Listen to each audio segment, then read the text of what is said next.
Hi everyone, my name is Phil and welcome to Phil Does 3D.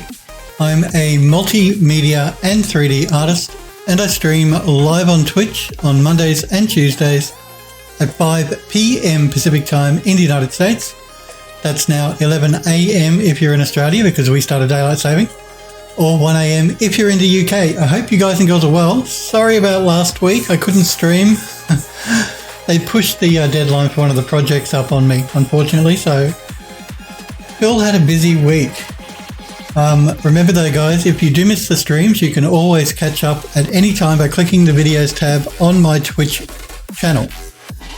I also upload all of my previous streams to YouTube, but they're a little bit behind Twitch because of me being an affiliate and all that sort of jazz. Just going to grab a quick drink.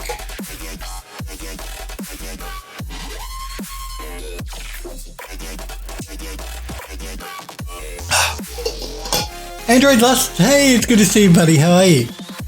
Did you have a good weekend? Have you had a good week? Again, my apologies, guys, for last week not being able to stream. I couldn't help it. They pushed this project deadline up on me. So I had a very busy week. It's all done now, so it's all good. But I hope you're well. Remember, guys, if you've got any questions while I'm working, feel free to pop into chat and ask me. If I can help in any way, I'm happy to try. If you just want to say hello, that's always welcome. But if all you want to do is watch, that's completely fine. So, we are going to continue working on the House in the Hollow game, which we're making in the Unreal Engine 4. You can wishlist the game right now on Steam by typing !Steam in Twitch chat or clicking the graphic in my panels under the About Me section on my Twitch page. You'll see a little graphic that says wishlist the game. You click that and that'll take you to the Steam store page. Remember too, if you do want to join the Phil Does 3D Discord server, click the graphic in my panels or type !Discord in Twitch chat. Android Lust says, yeah, great week. No need to apologise. Life can get in the way. Yes, I know. I'm sorry. I am sorry. I don't like it when I can't stream. Because I enjoy streaming. I like chatting to you guys. But it couldn't be helped. Work. This pesky thing called work. Anyway, we're back at it now. That's the important thing. So, we're going to jump straight into Unreal and we're going to continue working on the attic for the House in the Hollow game. So the main building, Art Nouveau building, we're working on the attic for that game. So let's do that. Okay, now I've got lighting turned on, but we have no lighting in the level at the moment, which is why it's so dark. We have to fix that up. But before we do that, I just want to add a bit more bits and pieces to the interior. So I'm going to go into unlit mode so we can see what's going on. Contigi, it's good to see you, Contigi. How are you? I hope you had a good week. I hope you're staying healthy and happy in this world we're living in. I'm still in lockdown, of course, in Melbourne, the city that I live in. We're still in lockdown till at least the 19th of this month. So I'm starting to look a bit shaggy and a bit shabby. Can't get my hair cut. Oh, well, what can you do? Contigi says, 2 techs quit, and so I got a raise and more hours remotely. Oh, I guess that's good. Is that good? You're not complaining? Good. So that is good then. 2 techs quitting. It's a really weird time to be quitting a job at the moment with everything going on in the world. I guess it happens. I know people do resign and quit and change jobs. Seems weird for me to do that at the moment, but anyway.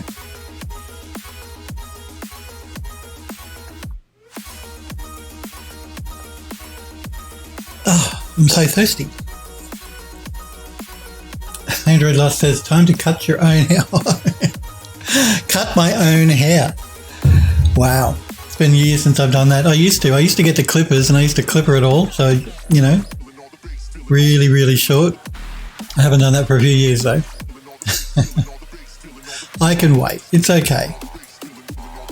I can wait a couple more weeks until the hairdressers open up and I can get my hair cut. Or the barbers or whatever you use to get your hair cut. Okay, a couple of things here. Let's see. I don't like her there, so I'm going to remove her completely. I've decided. We're going to find some other bits and pieces to put around the place. And Nivea, hello there to you as well. And Nivea, good to see you. I hope you're well. I hope you had a good week. My apologies for last week, guys. I couldn't stream. The deadline for one of the projects was pushed forward. So Phil had to really work last week. None of this slacking off at home. I actually had to do some stuff. It's not true. You guys know I do work. Andrew Last says, until you look like you've been living in the mountains for a few years. I think I look like that now. My hair is so long. I never generally let it get this long anymore. I mean, I clip at my beard or my stubble. I use the clippers for that, but the hair, I can't do the hair. Kentucky says, I'm sporting a mohawk half the time. Oh, cool. A mohawk. Wow.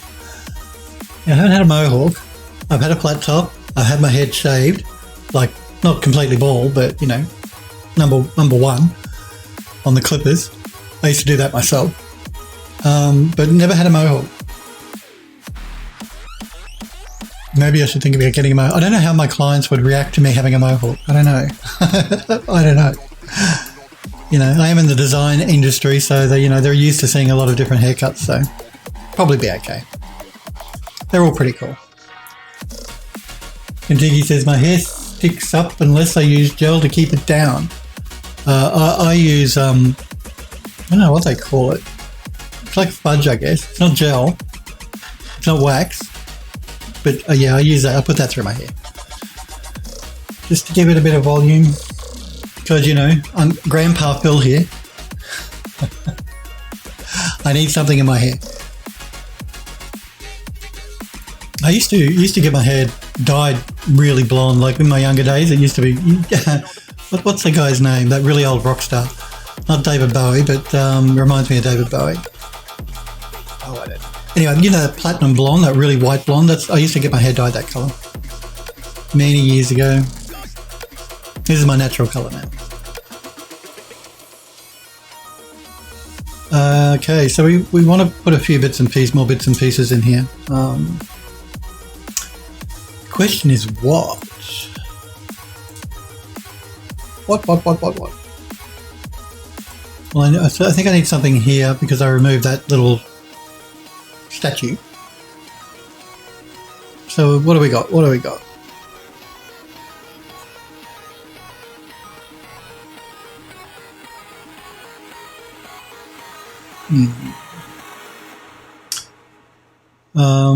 Let me come back to this bit here. I'll go back in here for a minute.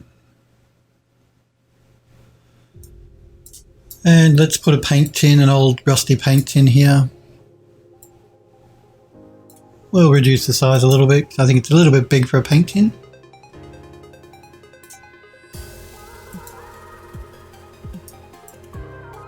And let's make sure it's sitting in the dirt, not above the dirt. There we go.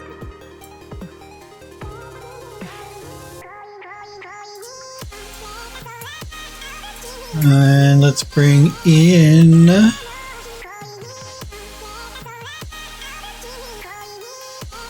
where is it? I know it's here. Oh, there it is. This other little tin.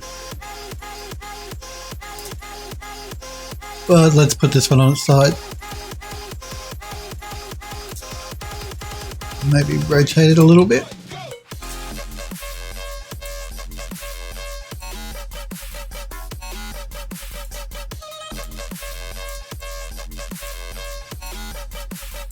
And it's looking a little bit lonely, so let's duplicate it again.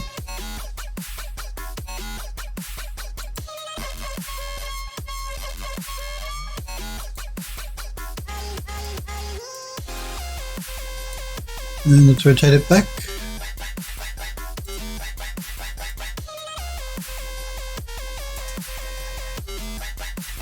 Let's see here. Let's move you over a little bit. Let's move you over a little bit. And let's move you over a little bit. Maybe pull you up a little bit. I'll have this one leaning on the other one. How about that? I might just move this one back a little bit. And so that people don't notice we're reusing the same tin, I'm going to rotate it around. Am I? Maybe a bit like that. just so they're less likely to notice the repeating texture here.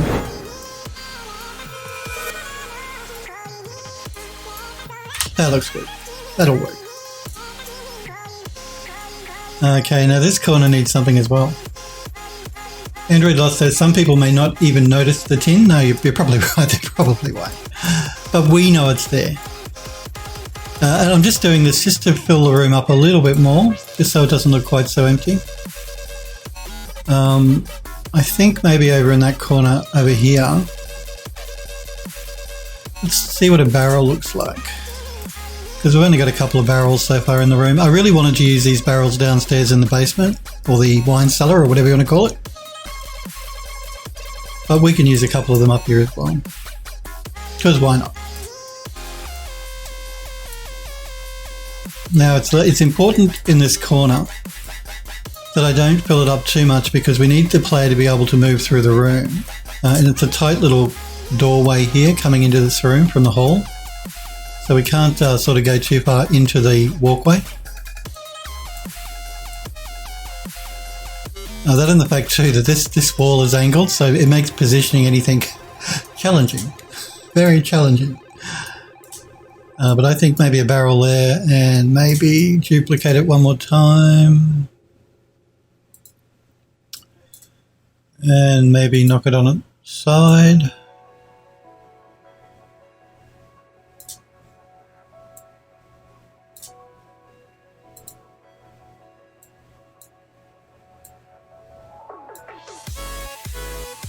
Now again, I'm just worried that I'm going to start to block the player. So what I might do, I might just reduce the size of this barrel a little bit. I mean, we can have two different size barrels, you know, that's fine. Why not?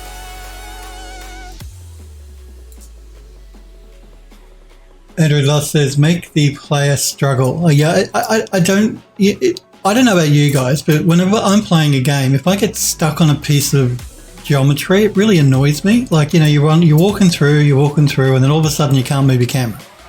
That pisses me off. So I want to try and avoid making the player get stuck anywhere, particularly in these really tight little sections. So what I might do here is I might just reduce the size of this barrel a little bit as well. So we can move that in a little bit more. And then we can move this over a little bit more. Let's get the alignment correct on the ground first, I guess.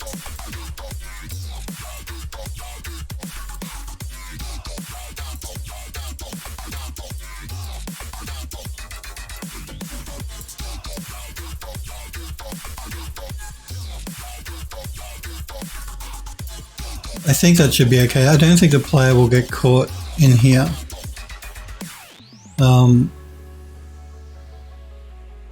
We'll do a test run in a minute to make sure, but I'm pretty sure it should be alright.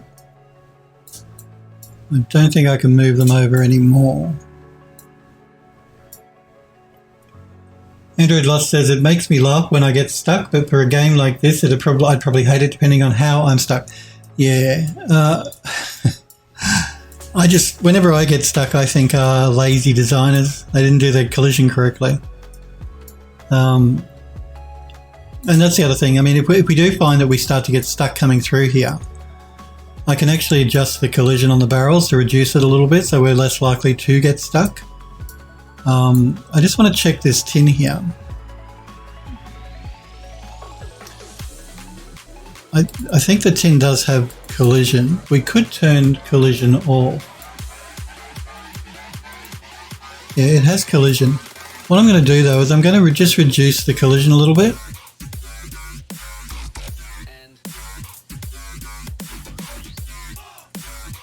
So it's just inside the tin and not just outside of it. It's less likely that the player will get stuck that way.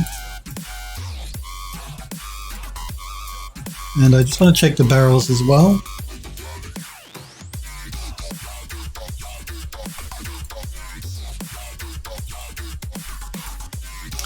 The same with the barrels. I'm going to reduce the size of the collision here as well. So it's a good way to fix the problem where a player is getting stuck.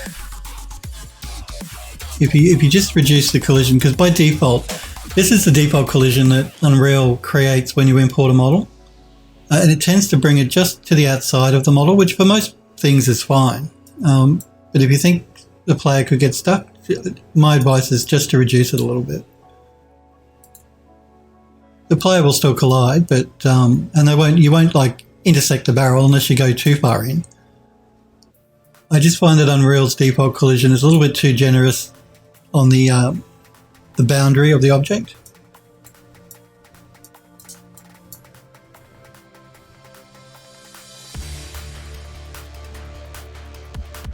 And anyway, if you do get, when you play a game, if you do get stuck, you know, do a bit of bunny hopping, and you can generally get over whatever's sticking you.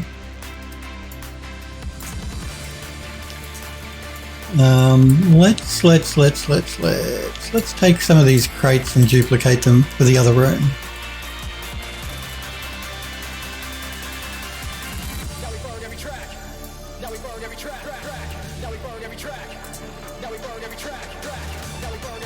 Because I don't think we've got any crates in here, and we need some crates. Everybody likes crates. Now I'm thinking maybe here, at least with some. I might put some over here as well. So let us. So I wonder if some here would look cool. Let's see. Crates are a good thing to put everywhere because, you know, it's an attic. It'll have a... Oh, you're working my last nerve, Unreal. It will have a lot of crates everywhere.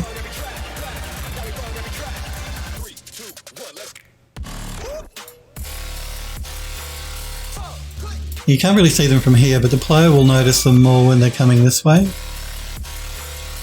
But what I'm going to do is I'm just going to move these couple in.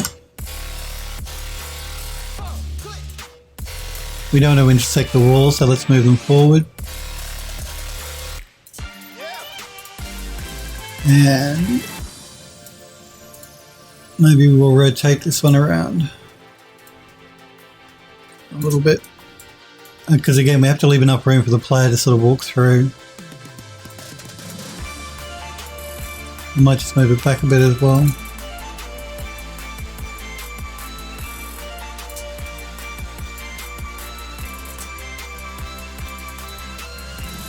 Android Lost says the default is way too generous. Yeah, I think you're talking about the collision, aren't you? Yep, it is. I mean, yeah. They're erring on the side of caution, I guess. The guys at Epic when they wrote the script to do the collision when you import an object. Because of course you can create your own collision and import that with your model if you really want to.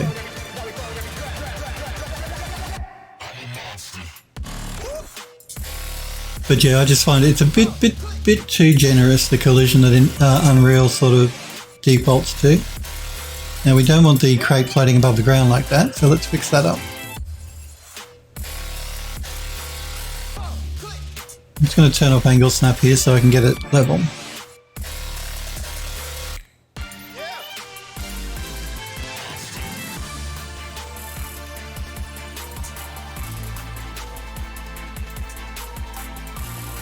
Let's make sure these ones are on the ground and they're not.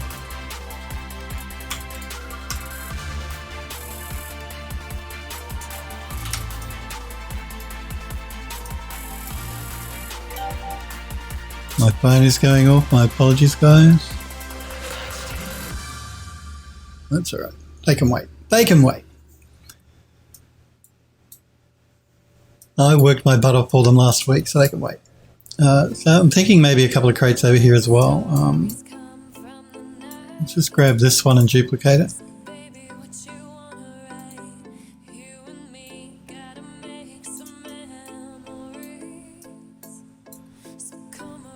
And because this one is sitting on a rubble pile, we're just going to maybe rotate a little bit. Maybe not quite that much. Let's turn angle snap back off. Andrew thus says, I was about to suggest cardboard boxes, but I don't think that was around in the time period. Well, I actually mentioned to you guys, it surprised me, but cardboard was around in the 1920s. It was invented, I think, in like 1816 or something. And some say that China actually invented it many hundreds of years before that. But not like the cardboard boxes we have today, the corrugated brown cardboard. It was more, it was like a grey cardboard. So, but I don't actually have any cardboard boxes here I could bring in anyway. So they did actually have cardboard boxes, but not the brown ones that we're familiar with today anyway. And I just bring that up because it surprised me. I didn't realise that cardboard had been around that long.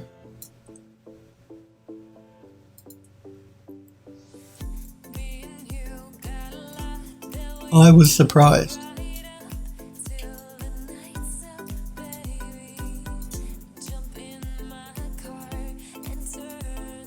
No, I did not know either. I looked it up on Google. I did a Google search and said, when was cardboard invented? And surprise, around 1816, I believe it was. So there you go. Cardboard's been around for a very long time.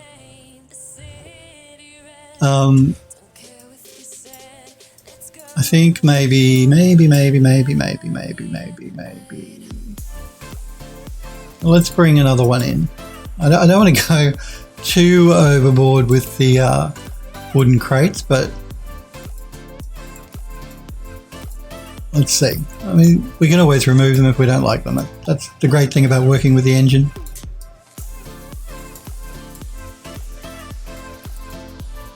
Let's make sure this one's angled a bit because it's sitting on top of a box that's also angled. Okay. Let's move it back a little bit.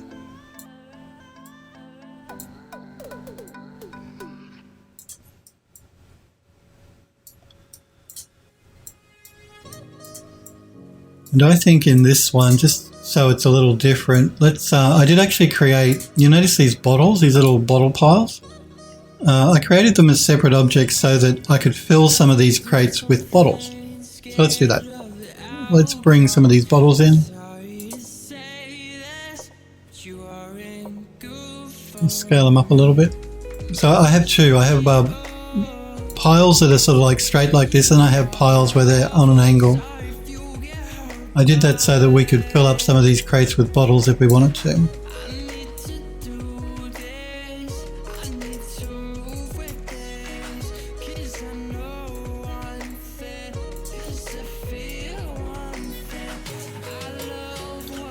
Let's rotate it to match our crate.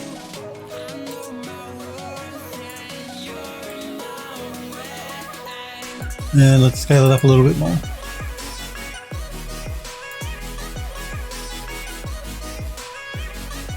Smurfberry, it's good to see you, Smurfberry. Says, what's in the bottles, Phil? This is important. What do you think is in the bottles? What would you like to be in the bottles, Smurfberry? What would be in the bottles of an attic in a house that's been locked up for like hundreds of years? I wonder what they would have put in these brown bottles. Booze, maybe? Maybe? I have no idea. I'll leave that to your imagination. I've got no idea. Android Lust says pee. Where do you... The first place you guys' minds go is pee. And Smurfberry says extract of rhino saliva. Man. God, the mind on you people, I tell you. Well, it could be pee. Maybe Mr. Barrett kept bottles of his pee because, you know, people have done that before, haven't they? Or it could be rhino saliva as well. Maybe it's rhino pee, I don't know.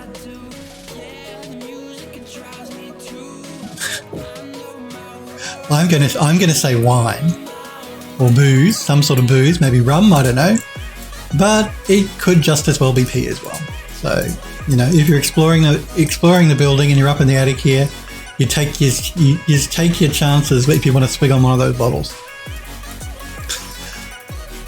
Regardless of what's in them, after all, you know, after over 100 years, I wouldn't drink it anyway.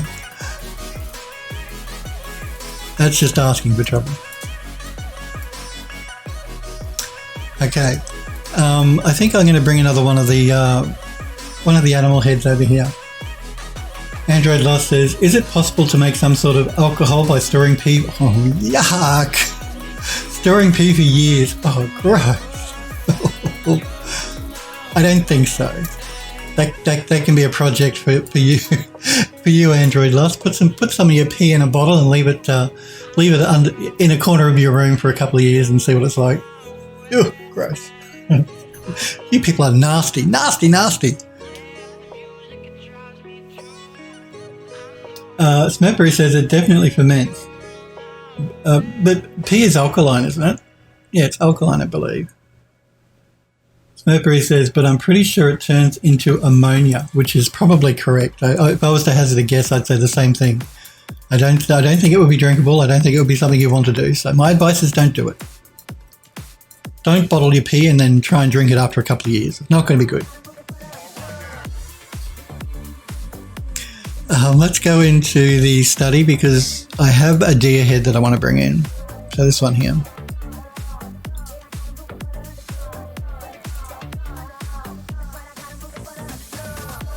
We're going to just rotate it around and make it look like someone's dumped it on the ground because, you know, they didn't want to put it up in the building, or they, like Android Lust was saying, I think the week before last, they went and shot some other poor animal and they wanted to put that on their wall, so they took down their deer head from one of the rooms. Which is terrible. People hunting poor animals is terrible. Don't do it. Actually, wasn't it the guy from GoDaddy? The guy that owns GoDaddy? Didn't he go hunting in Africa and shoot some poor animal? Not that long ago? If I remember correctly.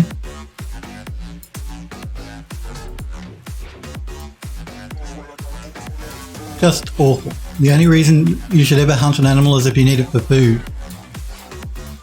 And even then, become a vegetarian. No, I can't talk. I like meat too much, but still. Oh, okay. Have to make sure that the horns don't stick to the floor, so let's work on that.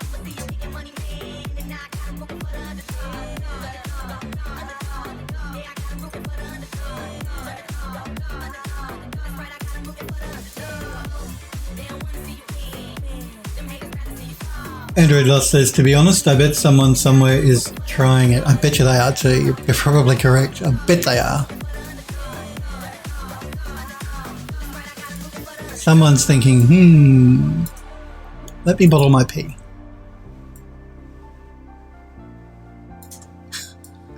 So gross. Just the thought of it is so gross.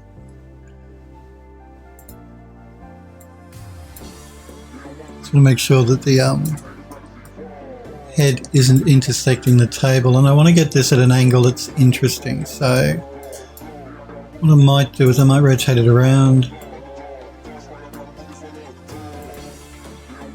And we can bring it in and bring it forward.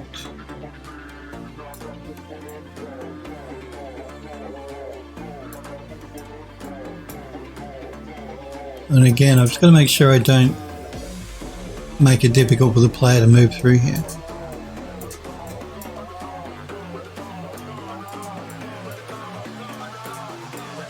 I might actually reduce the size a little bit. I think it might be a bit big.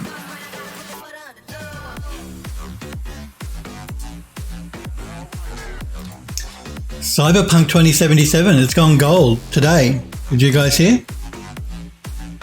It's officially gone gold, although I don't know what that really means anymore with digital distribution, because maybe it's consoles, CDs, I don't know, or DVDs.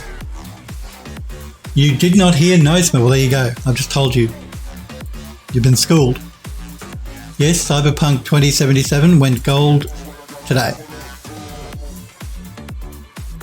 So there you go. Due for release on November 19.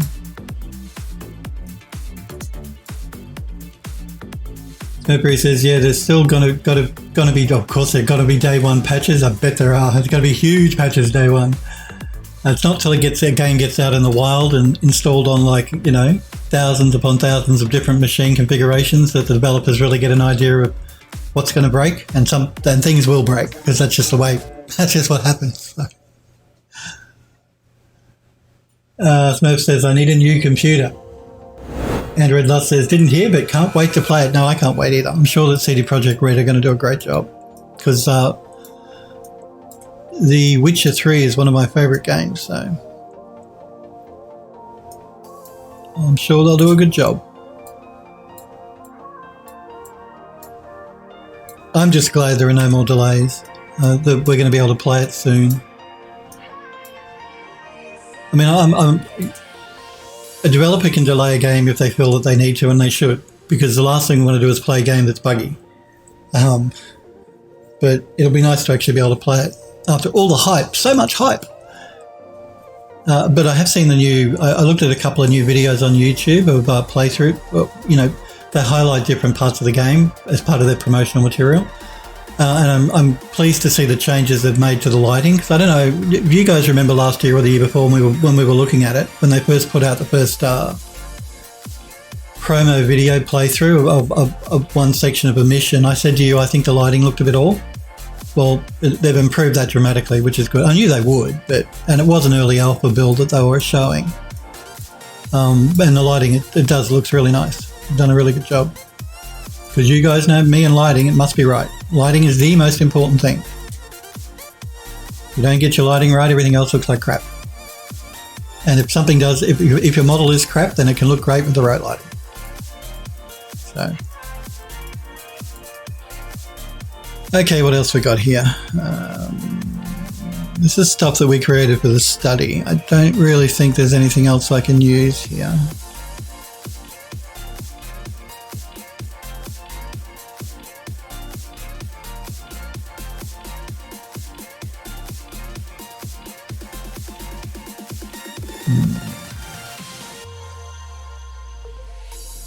Oh, I want something on the table. Let's go back to the attic stuff.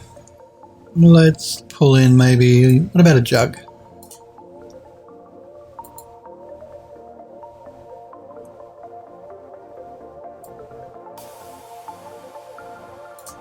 What do you think is in the jug? Don't say pee.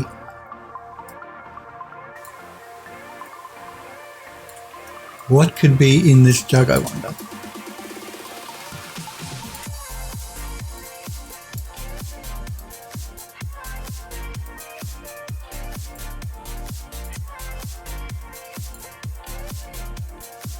Haunted bong water. Oh, Smurfberry, man. Haunted bong water. Android Lust says that looks like a piss jug though. Moonshine. Yes, let's say there's moonshine in it. I should know better than to ask you guys, shouldn't I? I should just know better. Oh, wow.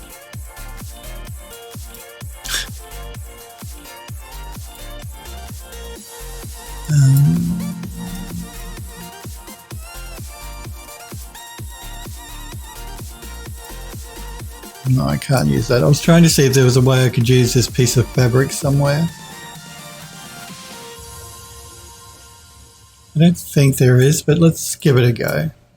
I like a challenge. We created this fabric. This fabric sits on the on that large doorway, but I want to see if we can reuse it because I like. It looks creepy to have furniture covered with cloth. So anytime we can reuse some cloth is a good thing, I think. I'm wondering if we can maybe use it on one of these chairs.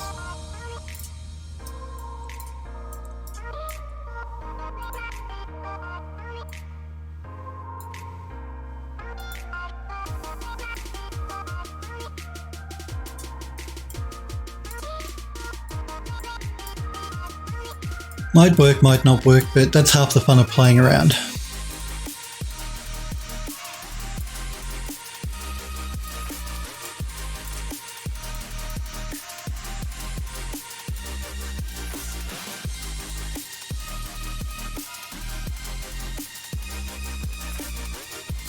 The table was what I was worried about, but I'm going to see if we scale it up, if we can fix that.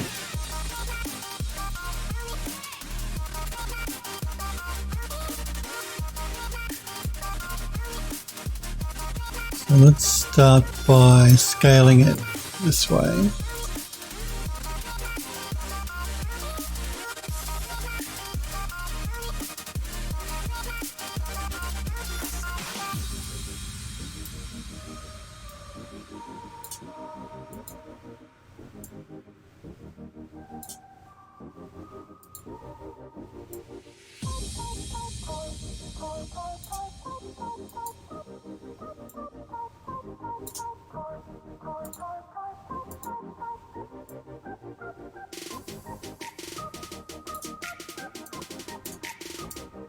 And let's bring these forward a little bit.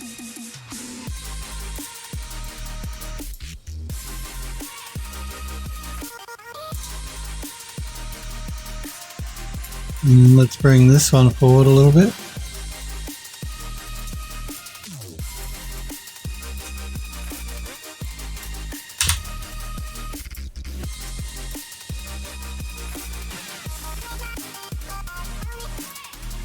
Just making sure the player can't get behind here because there is no back to this cloth. You can see here I removed all the polygons from the back because where the cloth drapes over the door, you can never get behind the cloth, so it was just wasting polygons. But we just need to make sure the player can't see behind there, and I think it should be alright.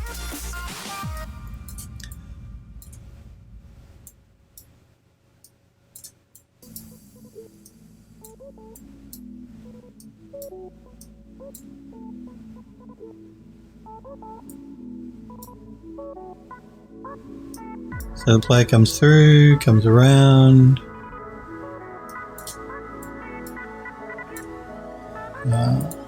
I might just check to see what the collision on this is.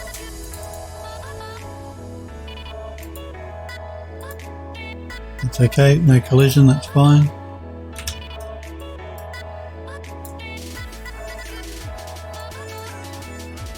Now we are going to be putting cobwebs in as well, and you might notice, you might be thinking the cobwebs look, I don't know how well they show up on the stream actually. Maybe if I get in really close. You might be thinking, wow, they're thick cobwebs. Now the reason that I've done that is because if I'd made the cobwebs the way cobwebs are in real life, where they're really thin, you're never going to notice them. So I purposefully had to make them thicker so that when the player is actually moving through the room, they see them. We've got them over here as well, here in this corner, down here on the light fitting, and down in the doorway here. So that's the reason the cobwebs are thicker than they normally would be in real life, just so that they're more noticeable when you play the game. Android Lost says, make it so that they try to see behind the cloth and they get stuck. Oh man. You want the players to hate on me, don't you?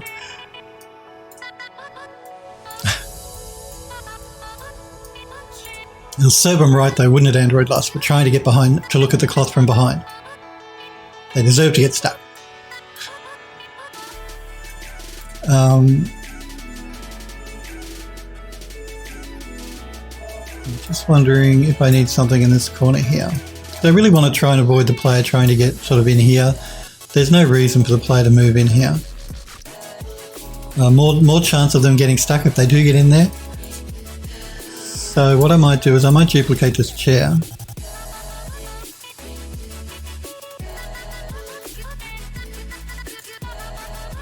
Let's rotate it back so it's facing upright.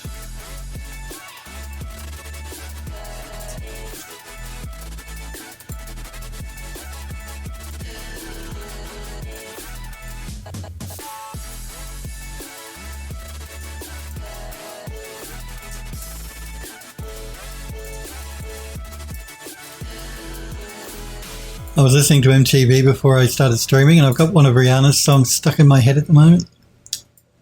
I couldn't tell you which song it is because I don't really listen to Rihanna, but she was playing on MTV and it's stuck in my head.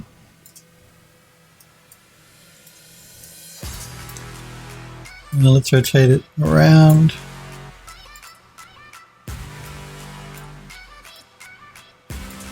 Let's duplicate it again.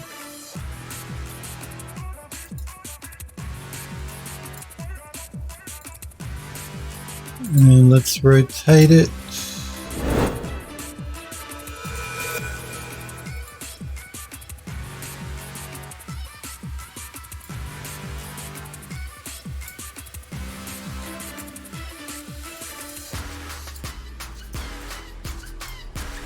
Maybe rotate it around a bit like that.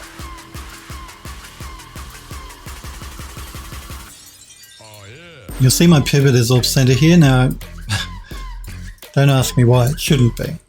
It's obviously when I imported this chair model, because this was actually one of the first. I don't know if you guys recognize this chair. This chair is actually in the dining room downstairs. It's one of the first rooms we worked on.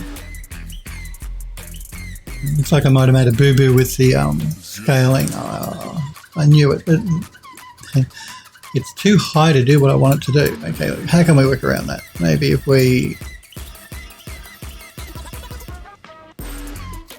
bring it up, rotate it around.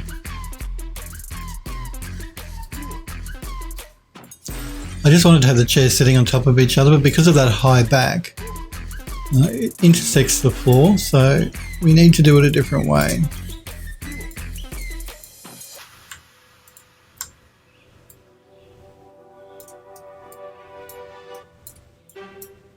Just making sure that it's not intersecting any other chairs.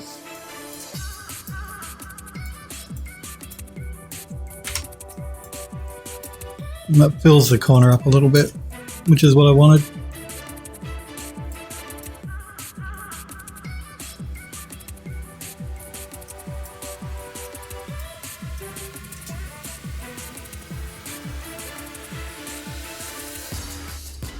Andrew Dodd says, usually old cobwebs thicken up from dust. Thicken, that's a good, well, that's what we're going to say. The cobwebs have been covered in dust, so they're thick. Thick, dusty cobwebs.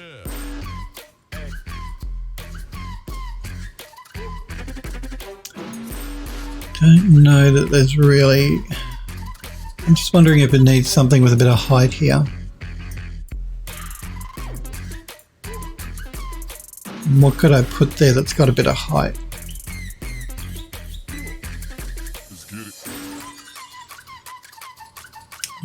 Well, we could put some more boards there. That might be okay. Let's have a look at that. Let's duplicate these boards.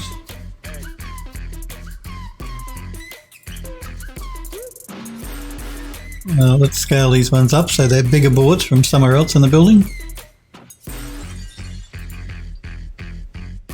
Rotate them around so they're a bit different.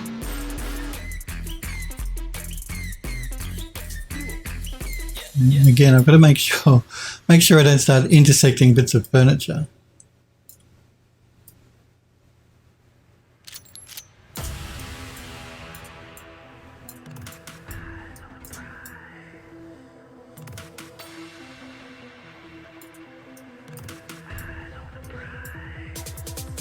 I'm stuck. There we go.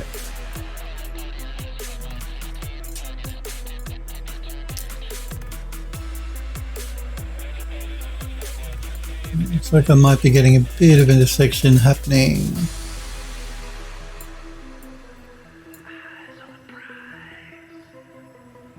So what I might do is just rotate these boards a bit.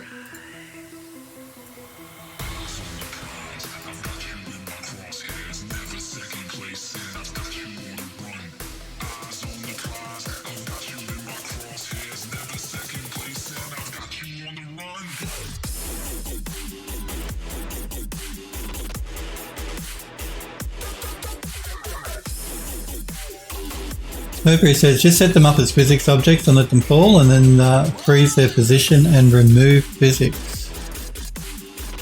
They're one object though, so they're not going to fall as individual boards, even with physics. If they were separate boards, then that would be a cool way to do it, but because it's one mesh, it's just going to like drop as a bundle. So it's not really going to help us. But it's a good option if they're, you know... Oh, you mean the chairs and all? Oh, okay. I prefer to get it done by hand. I prefer doing it by hand because People in games these days rely way too much on procedural generation and physics to populate their environment. Now, I'm not saying it's bad to do that, but handcrafted placed objects are always going to look better than relying on the computer to do it for you automatically, which is what happens with procedural generation and what happens with physics if you let physics just do all of the placement for you. So whenever I can, I prefer to do it by... And that's half the fun for me, is actually getting in there and doing it by hand anyway. It's not using the computer to set it up for me, but actually doing it myself.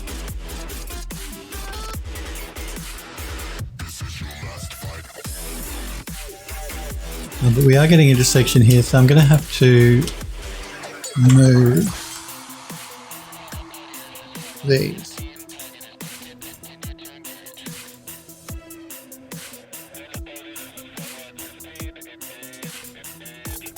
And then I'll move this one forward a little bit.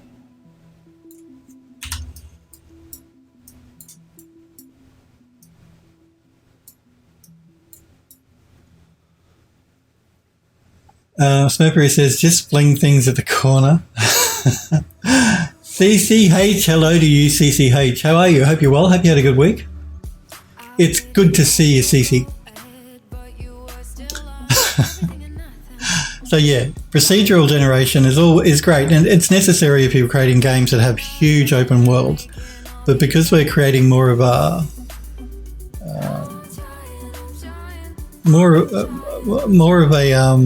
what's the word I'm looking for?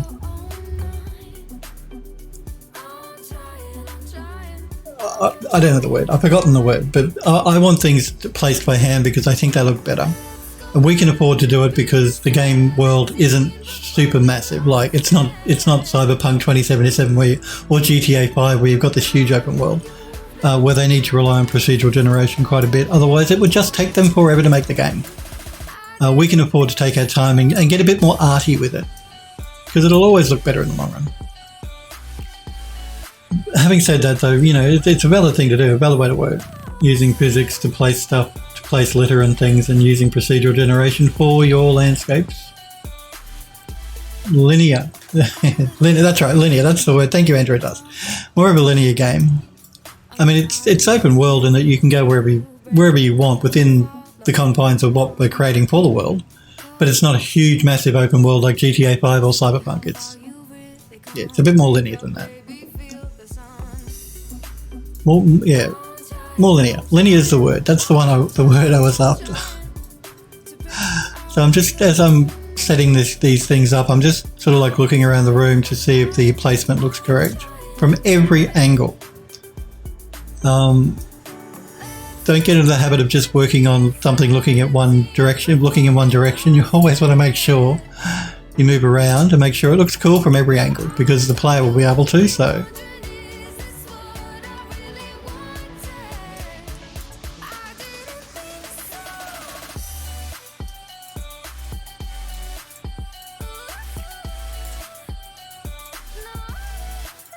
That's all right. I just wanted to fill the hallway up a bit so it looked like it was a typical attic, you know, because everybody sticks everything they don't want anymore in their attic, so it tends to get really cluttered.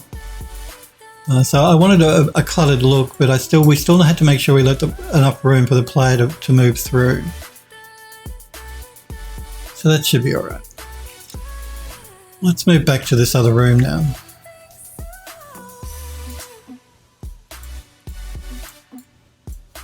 What have we got going on?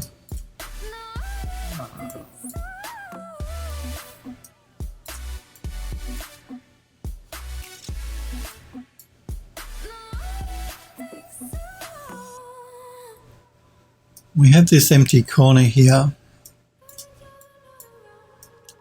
And I want something else around here as well. So I think what I'm going to do is I'm going to bring in another couple of those paint tins. So let's duplicate these tins again.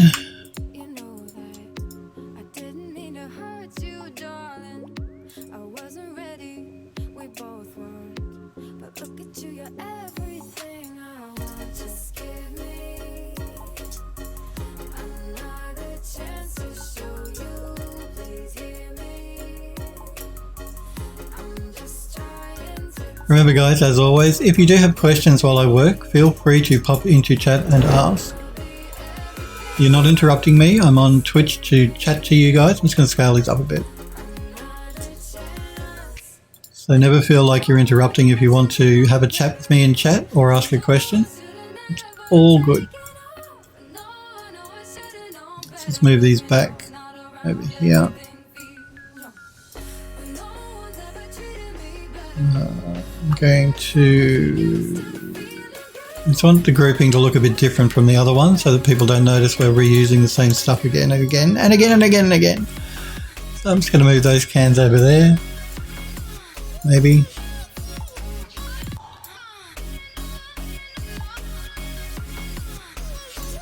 Let's rotate them around a little bit maybe.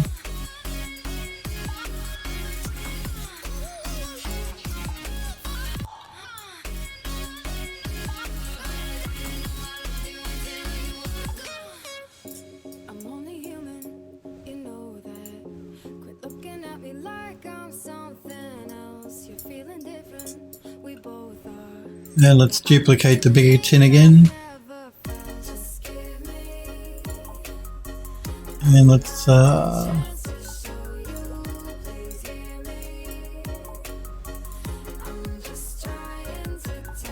CC says, are you designing a kind of game? I am creating a game. I'm working on a game that you can wishlist on Steam right now. So I work with two studios at the moment. I work for an ArchViz studio and a game studio. And you see me working on the attic for a game that you can wishlist on Steam. So I'm just going to go to the games website. So if you go to phildoes3d.com, that's my website. This is the game that we're working on at the moment, The House on the Hollow. And you can wishlist that right now on Steam. So this is the Steam's store page for the game. This is just some images of the different parts of the game level.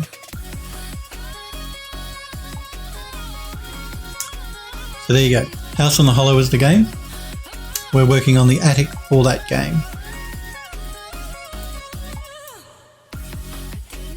Thanks, CCH. If you on my Twitch page too, if you hit the About Me tab, there's a graphic in my panels that says wishlist the game. That'll take you to the Steam store page as well. Or you can type !Steam in Twitch chat and that will give you a link to the Steam store page too.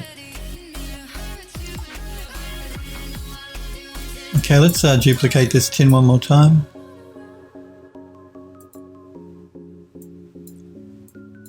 Let's rotate this one so it's on its side.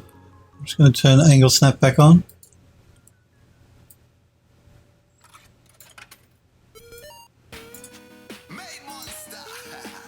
Maybe move it. How do I want this grouping to look? Maybe move it down so make sure it's on the ground.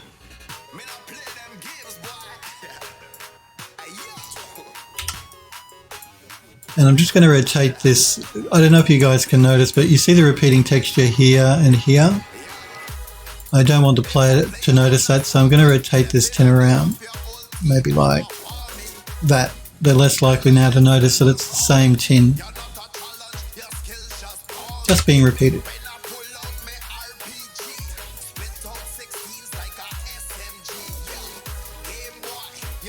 Okay. This corner, I don't know what we've got left that we could fill that corner up with. Use the mirror there.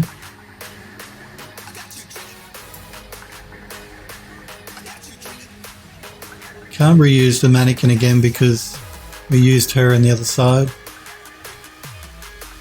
Andrew Doss says, I'll be back in 10 minutes, no problem.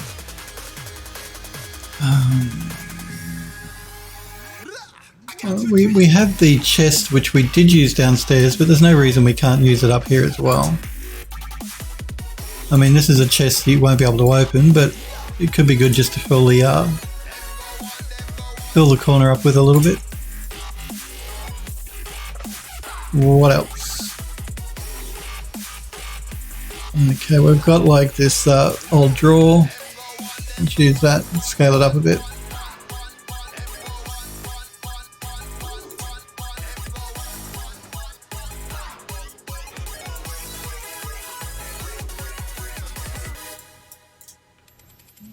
Let's rotate it, because things always look better on an angle. What else we got? What else we got? Okay, we got this old tin.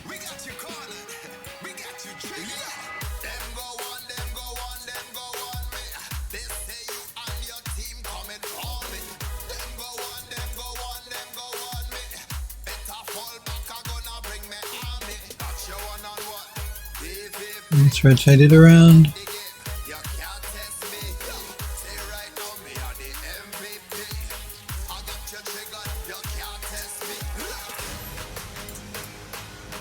What else? And we have this old tin as well.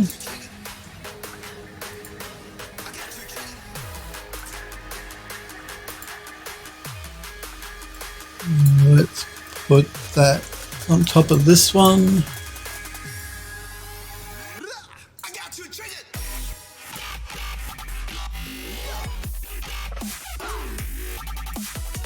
Looks like I might be in the ground a little bit there, so I'm just going to lift that up. Touch.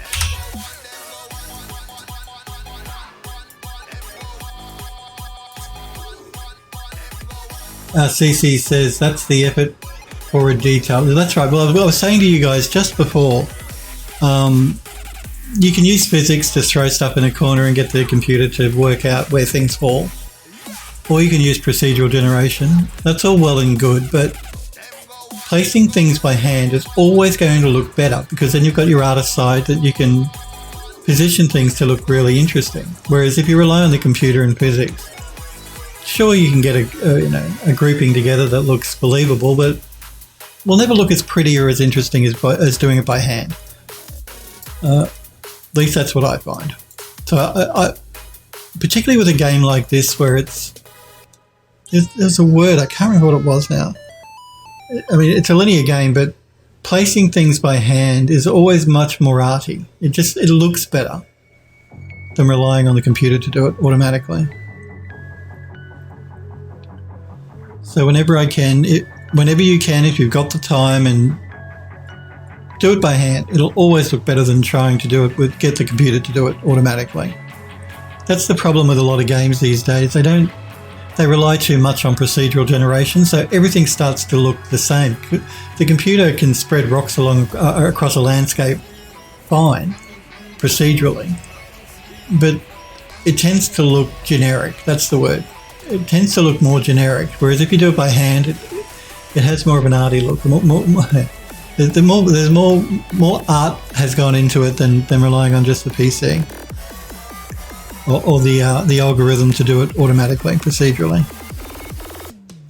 Like I said, sometimes you don't have a choice, because if the game is huge, you've got to rely on procedural generation. Otherwise, you can't do it by hand if it's too big. But we want to do hand play stuff because it looks better, which is what we've done for the entire game so far. Every piece, everything, everywhere, whether it's in the building or in the landscape, has been placed by hand, created by hand, obviously. Meshes have been created specific to certain areas, because as we've been creating it, we've been looking at an area and thinking, this would look good here, so we've made the mesh specific to that spot. All those little things add up to make a game that looks much more pretty. It's a better looking thing. CC says, naturalness from human deed. That's right. You're not relying on a computer to do it for you. I know it's painful. It takes a lot more time and all that sort of stuff, but in the long run, you get a much better result. That's the problem with a lot of games these days. They rely too much on procedural stuff. So it just ends up looking generic. Everything starts to look really generic.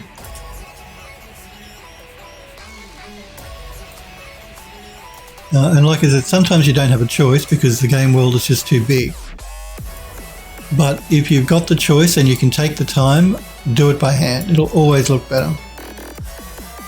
And players would appreciate it a lot more as well. I know I do. I appreciate a game where I can see that they've taken their time to actually do things by hand.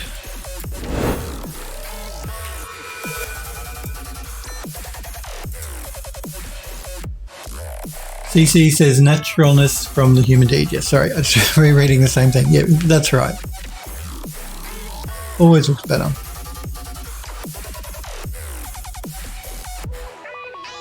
What else do I have here?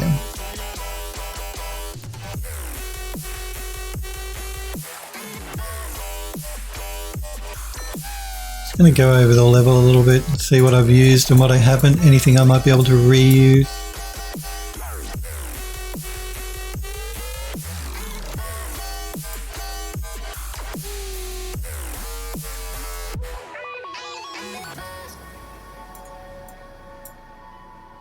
I may leave a gap so the player can get back here. I might put something back here in the game. I'm just not sure at this stage what it might be. Although I feel like it needs something here. Something with a bit of height. Just not sure what. What do we got? What do we got? Let's go into one of the other rooms to see if we can find something we use somewhere else that might be cool. We have the bird cage.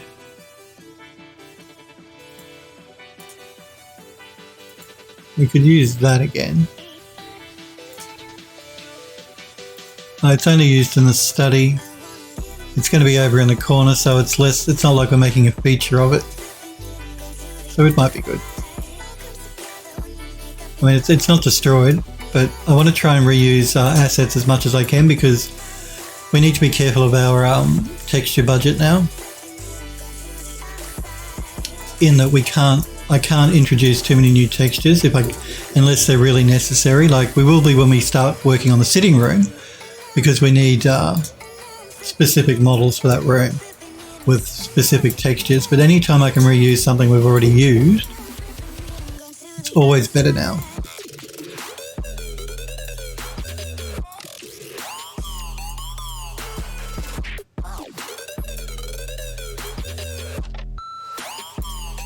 I might just scale this up a little bit more.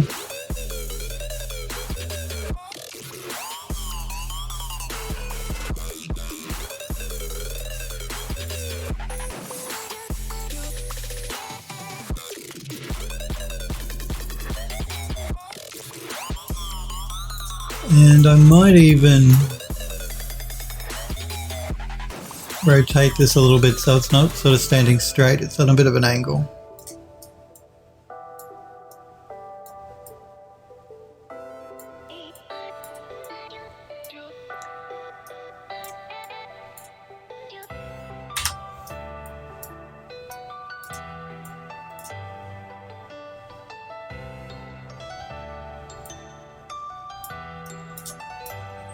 Okay. No, I'm just worried these tins are a little bit large, so I'm going to scale them back a little bit.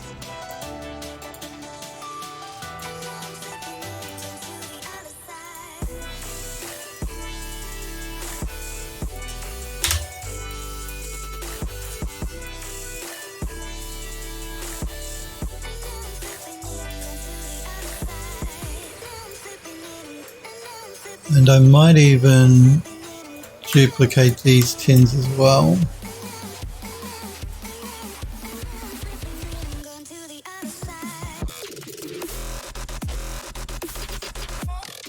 Let's rotate them around.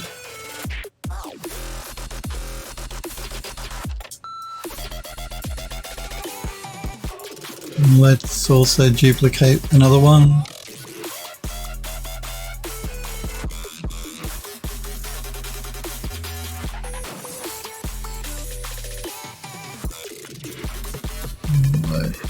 Rotate this one.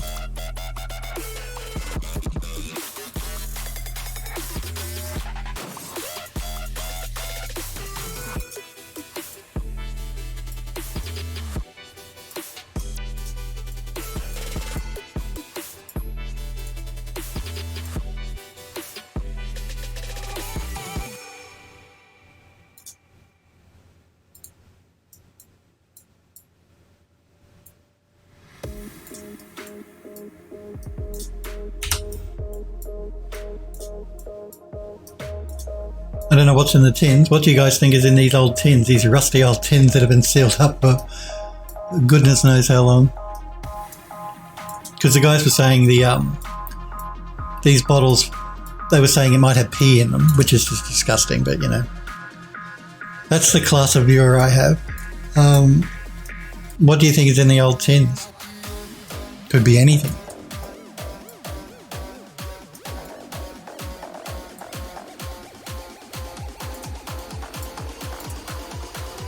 Mercury says, I didn't say that. No, you said rhino saliva, I think, didn't you? It was Android Lust that said pee, I think. Gross. You're all gross. I'm just going to move these in a little bit.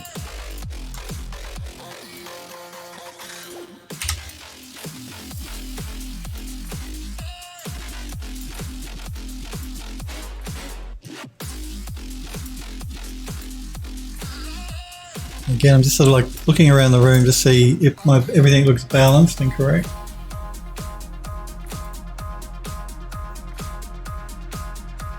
I need some coffee.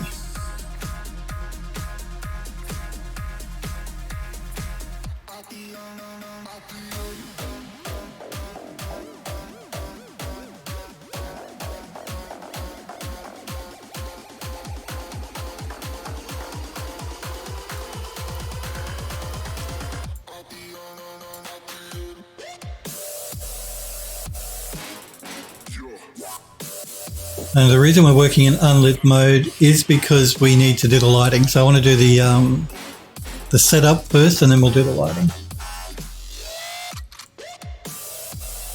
Because I always leave the lighting till the very last thing in the room. Once we've finished the attic, we're going to move back down to the sitting room. So that's the plan anyway.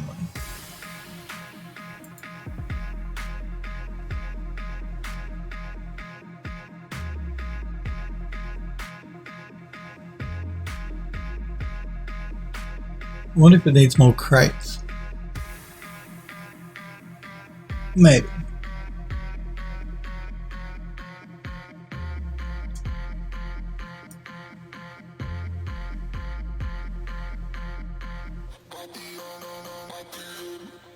Maybe more crates.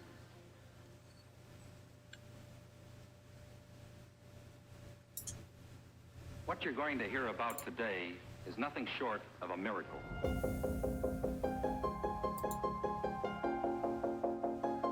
Sorry, I'm distracted. I'm just looking at an email that work has sent through.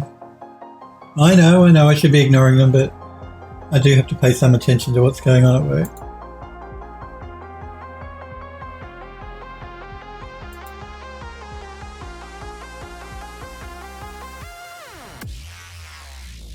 Sound waves reaching the microphone are changed into impulses of electric current.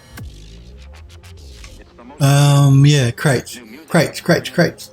So, yeah, a couple more crates is probably okay in here. We've only used them in this room over here in this corner. So we could get away with a few more crates. Hit him with a rhythm in the face, push him way back. Work. Switch it.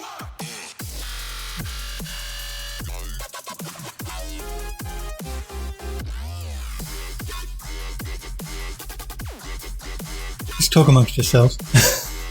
Sorry, guys. Stop hitting me. What do they want now?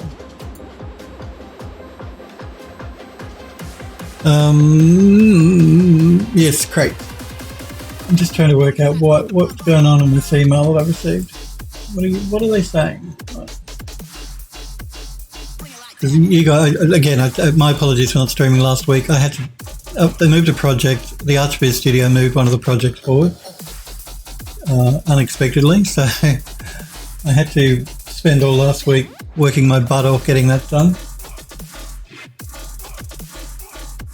I'm just wondering now what's going on here.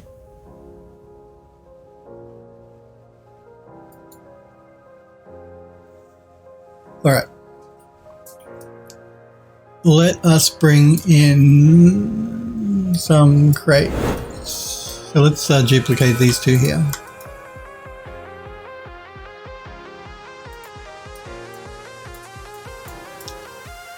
And move them down. Inventions and innovation. And maybe It's available. move them over here. Let's rotate them around.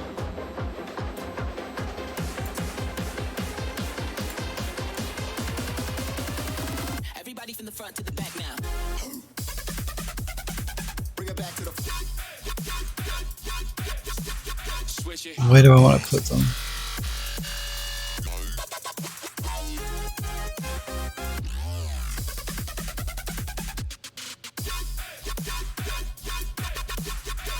Yeah. Let's duplicate this one. make the building collapse, drop the bomb, bomb, bomb. And let's rotate it around.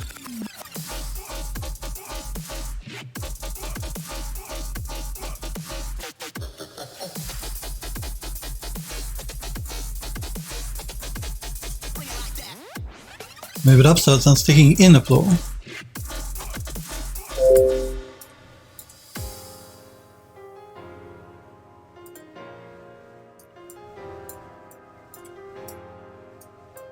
They just won't leave me alone.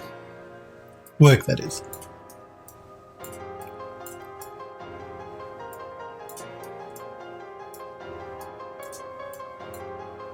And let's maybe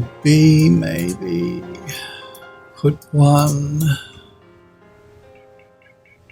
Let's duplicate this one again.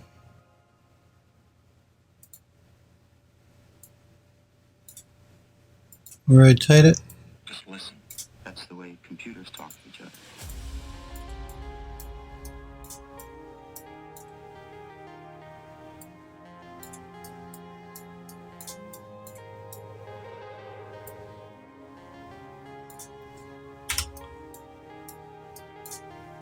Okay, let's jump back into the attic. And let's grab one of these piles of bottles.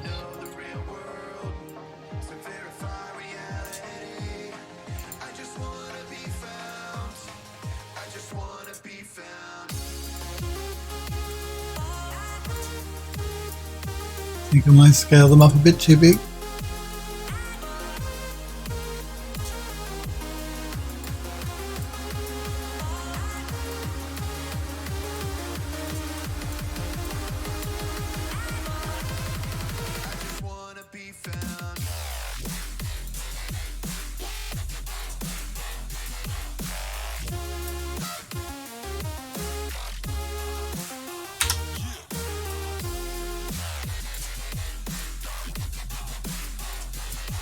And let's also grab this pile of bottles. Switch it.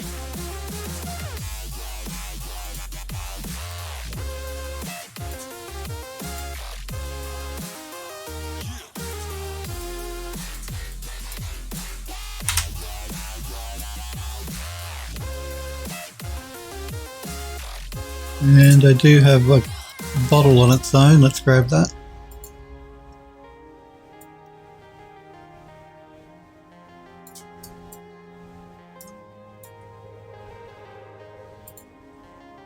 And rotate it, and maybe rotate it.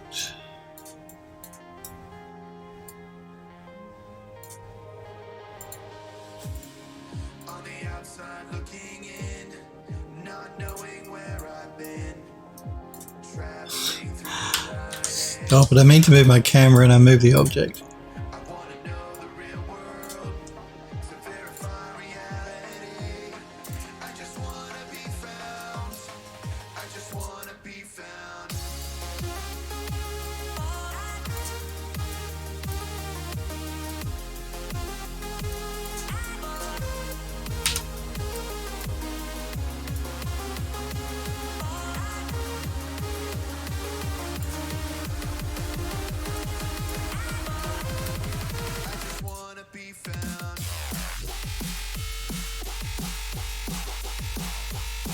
I'm going to avoid placing anything along the wall here because I don't want to make it so the player can't get through here easily around these steps, because these steps are pretty important. I mean, even though they can access the altar from all these other directions, I still want to try and avoid blocking the player through here.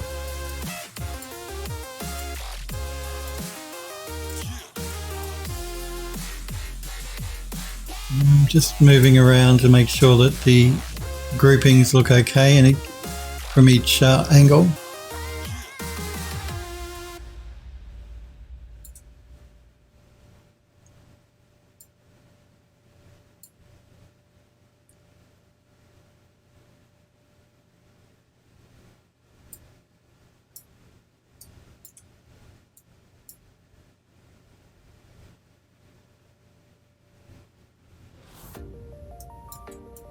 I want to make sure the player can get through here, so we may have to do a play test. It's going to look really dark because we have no lighting. So I'm just going to do a quick save.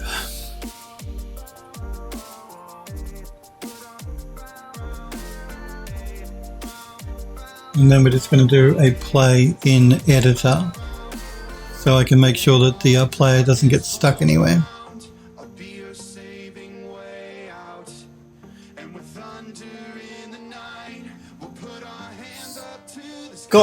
Scott Dowd. Scott, thank you for the follow. Scott, I do appreciate it. Welcome to Phil Does 3D, and thank you for following the channel. My apologies for not thanking you sooner. I just noticed it. Maxo Friendo. Hey Maxo, it's good to see you. How are you? Did you have a good week? It's good to see you, Max. I hope you're well. Max says, "Where did you get the music player?" Oh, you're talking about the one down here in the corner. I made that, but it's actually using Snaz. Is it Snaz? I think it's Snaz. Let me check. No, Snaz is actually what's reading the music as it's playing. It's I think it's Foobar. So I use Foobar to play the music. I use Snaz to grab the title of the song and the artist.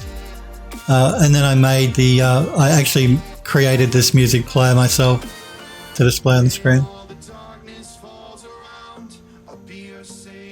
All's well, Max says. Cool. So yes, Foobar, Snaz, and something I put together myself in OBS. Twitch are actually introducing their own music for streamers. It's in beta at the moment. I don't have access to it, but I have requested access to the beta.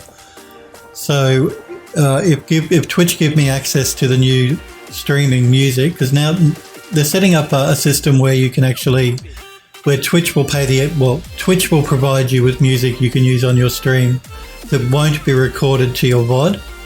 You only hear it when you're actually streaming live, or you guys hear it. I don't hear anything unless I put headphones on, and it won't be recorded to your VOD, so you don't have to worry about DC takedown notices and copyright and all that sort of stuff. It's stuff curated by Twitch to use on Twitch. So I will be using that when Twitch give me beta access. I don't know when that'll be, but until then, I just thought I'd mention that this new music streaming service that Twitch are providing for streamers to stream music that won't get you a copyright strike.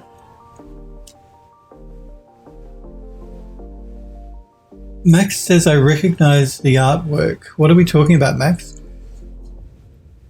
Some of these assets are from Quixel, if that's what you mean. Hellforge says, "Remember to save the project and drink some coffee." Hellforge, it's good to see you, Hellforge. Coffee is a good idea. Android Lost says, "Foobar, haven't heard that in a while. I tried it like 10 years ago." Look, it's a good little app. The reason I use Foobar is because it's easy for Snaz to grab the song that's playing. It integrates with Foobar pretty well. I talk real good. You know what I mean. I don't use, that's only on the streaming machine. When I listen to music on my main computer here, I use Microsoft's music player, Groove Music, whatever they call it. because it lists all of my songs really well, all of my albums and all that sort of jazz. So yeah, I use Groove Music when I'm listening to music on my computer, but I use Foobar when I'm streaming.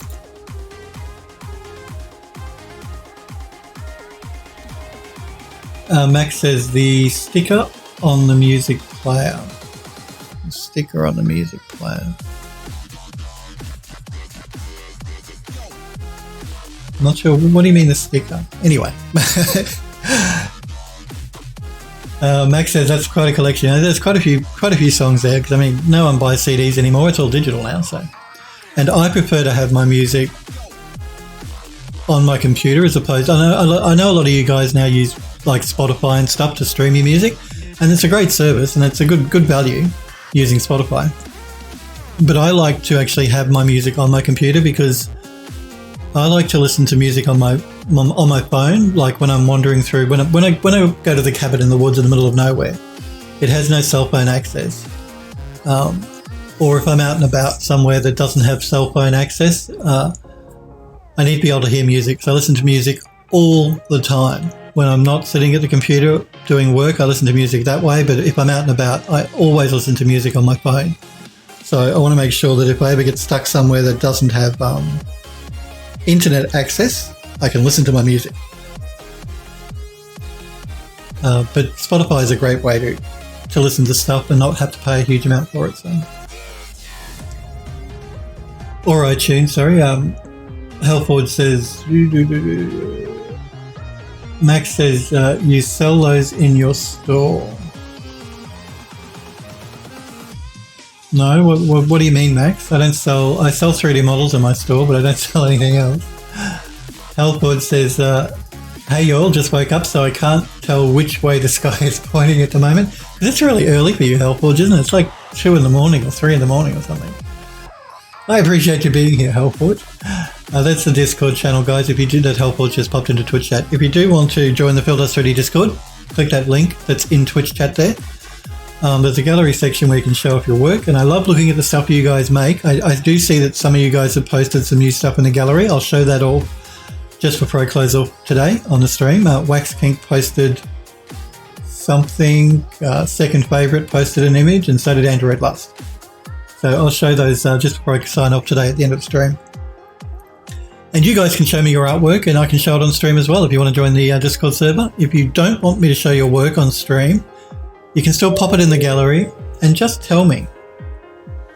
Why is I've got focus assist turned on, so I should not be getting messages from Windows, but anyway. Oh, I know why, because I hadn't changed the timer. Okay. So yeah, if you don't want me to show it on stream, just tell me when you post the image in the gallery. Say, please don't show this on stream, and I won't. Because I know not everyone is comfortable having their stuff shown on stream live. And that's the link for the Steam game that you see me working on now, that you can wishlist on Steam right now.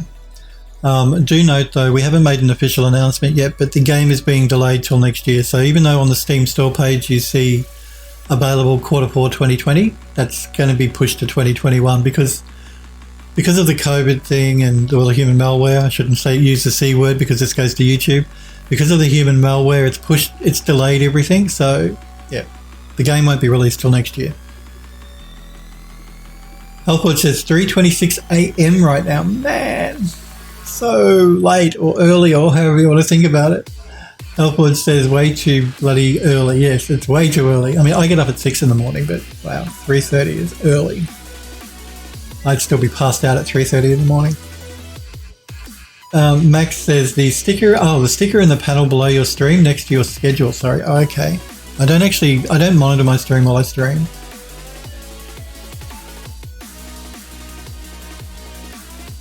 So I'm not quite sure what you mean, but yeah. Okay. Yeah, I do have I keep forgetting actually. Designed by Humans. I have a Designed by Humans store where you can buy t-shirts and stickers and stuff as well. So maybe, yeah. So I do have that store. I didn't think because generally when I think about my store, I think about my 3D model stores where I sell my 3D work. But I do have a Designed by Humans store as well that you can buy merchandise through. So Max says human malware. Have not heard that one before. Yeah. Yeah, no, we call it human malware because YouTube were we're taking down videos and stuff, or demonetizing videos if you use the C word, the COV word. So just to be on the safe side, because all my videos do get uploaded to YouTube, we call it the human malware. I want to avoid any problems with Google and YouTube, because they're bad enough as it is without giving them more excuses to do nasty things. Oh, Google, what happened to you, Google? You used to be so good. And now you're just as bad as all the others.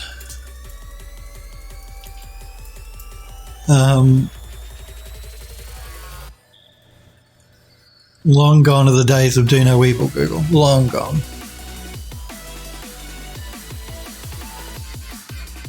I have this little burner here. Let's bring maybe that in. Maybe if we put that on the table. Maybe. Yeah, let's have a look. Actually, these burners were going to be used somewhere else, but that doesn't mean we can't use one here.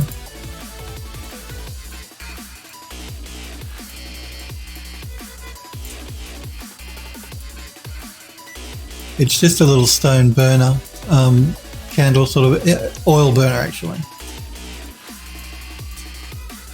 Let's scale it back a little bit.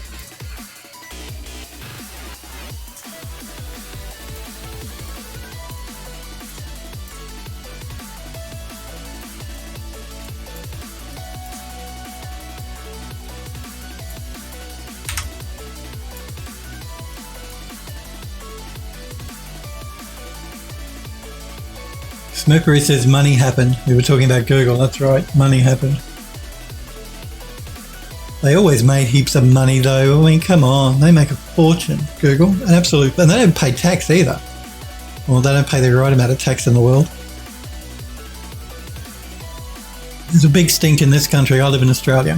There's a big stink in Australia about getting Google and Facebook and Apple to pay their fair share of taxes, because they sort of set up their businesses in offshore countries where they don't pay the right amount of tax they should be paying in the country they're selling in. I mean, it's legal. They're not doing anything illegal. I'm not suggesting they are. But the government in this country are trying to work out ways to get Google and Apple and Microsoft to pay their fair share of taxes on sales that they make in this country. Good luck to the government for trying. I don't hold out much hope, but you know, at least they're trying, I suppose.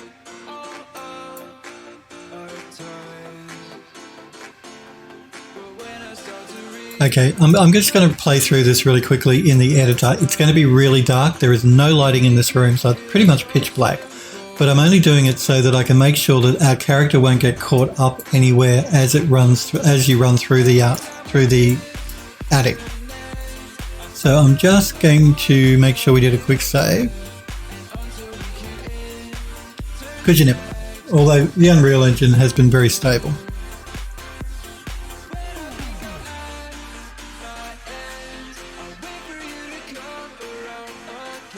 Android Lost says a fall from grace. That's right. Android Lost says, well, the Google HQ is in America. We don't like paying taxes. I think it's more complicated than that too. Don't they have like something set up in Ireland, and Ireland has one of the lowest tax rates. I'm not saying Ireland are doing anything wrong. No. But they have a lower tax rate than a lot of other countries. So at least that's the way it used to be. I don't know. Maybe they're in Panama now. Some offshore account in Panama, who knows. Helpwood says, well, enough hops you can make beer. With enough hops you can make beer. That's the hope anyway. Helpwood says, has it? I seem to recall a few crashes. And look, no, not while I've been streaming. It hasn't crashed. It's crashed on me the whole time I've been doing this project. The engine has probably crashed maybe twice. That's pretty good, considering programs like Max can crash much more often, 3D Studio Max. Generally, it's been pretty good. There are bugs in it, don't get me wrong. Virtual texturing in the engine is buggy. I don't use it. We started implementing it, the game studio, to test it out in this game, and it's incredibly buggy. So we switched it off. We've gone so far as to actually implement half of the textures in the game. We switched over to virtual textures. but it was just, way too unstable. So we had to revert all of those changes we'd made. It was a pain. We got it done in the end, but no, virtual texturing, my advice is don't do it in Unreal. Just don't do it. Not until they release maybe a new version. It's still buggy. I mean, it's a cool feature and everything, but no point having a cool feature if it doesn't perform well, or if it's buggy, and it's just buggy. I'm sorry, Epic, but it's buggy. But everything else so far has been pretty okay. We did have a problem with doing a development build, a shipping build, because we generally, when we do a build of the game engine to test it out, which we do about once a month after we've added new stuff to it, we do a development build inside of the engine, compile a development build, and we test it out. We've started also compiling shipping builds, and in Unreal Engine 4.25.0, the engine would compile a shipping build, but when you went to run it, it would crash. Now, I don't know if that could have something that could be NVIDIA's drivers back then. It seems to be okay now. We're running on 4.25.3, which is the very latest version of the Unreal Engine. I mean, there is 4.26 Preview 1, but that's a preview version of the engine. You never use preview versions on a shipping product or on a product you're developing. You only ever install those to test out the new stuff that's coming. So this is the very latest version of the official build of the engine, not the preview builds that we're using. And so far it seems to be okay. Healthwood says, alright, I was messing around with some blueprint stuff, but I managed to crash UE 3 times within 10 minutes. I don't know. Well, I'm not saying it doesn't crash or it can't crash. I'm just saying it's been pretty okay for us so far anyway. But when we did the shipping build on 4.25.0, it wouldn't run. Just would not run. When we tried to run the game engine, the executable, it just crashed. But that could be something to do with NVIDIA's drivers though, so I'm just sort of, again, it's really dark because there's no lighting. I'm just doing this to make sure I don't get stuck anywhere and to check the scaling I've got going on for everything.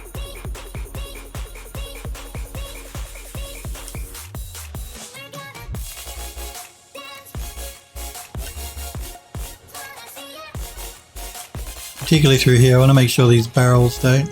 No, it's okay. I can walk through there without getting stuck. Again, I know it's dark, guys. You're just looking at someone playing in a black room pretty much, but... And apologies for the music playing in the background. I can't switch that off. That's part of the game level.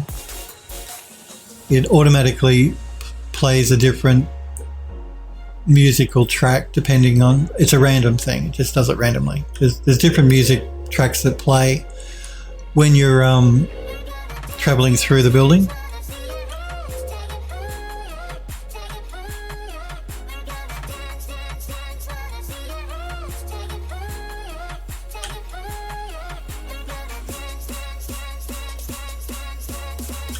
And I'm just again making sure I don't get stuck anywhere. What is that? That's the barrel. Okay.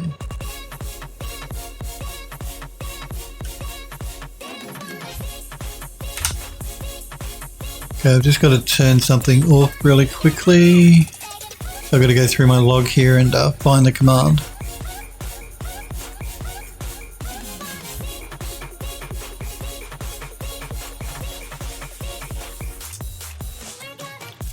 I need to switch back the anti-aliasing method that it's using, because this can cause the engine to crash if you don't switch this off and switch it back.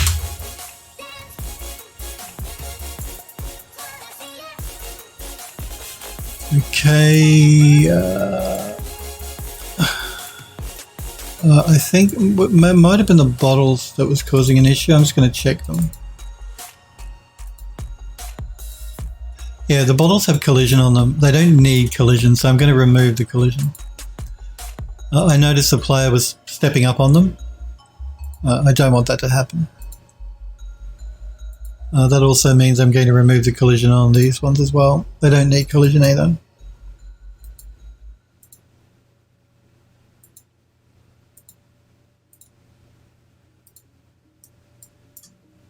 And I might just move these barrels back a little bit.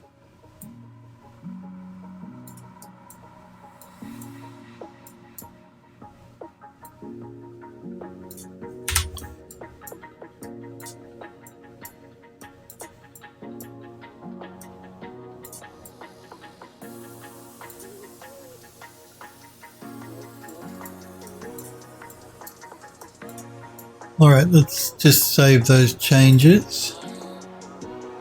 And now I'm going to start putting some cobwebs in.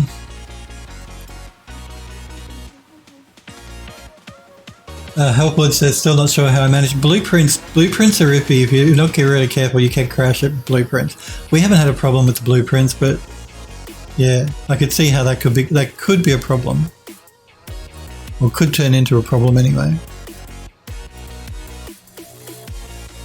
Android Lot says, you're spoiling sound. You're like, I know, I can't. It's too difficult for me to turn the sound off. It's already programmed in blueprints to start up and to change to different music tracks depending on where you are in the game or that sort of thing. So yeah.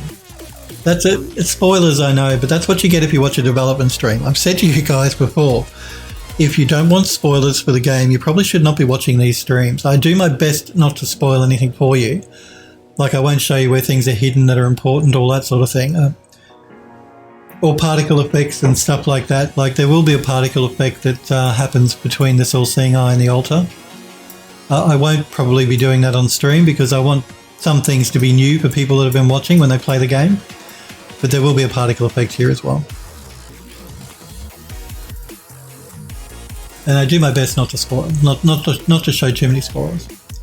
Helpwood says, spoiling a pushed release date, leaving the room he's working in, and now spoiling sound. Poor Phil might get his ear chewed out by the studio bigwigs. That's right, they're not going to be happy with me.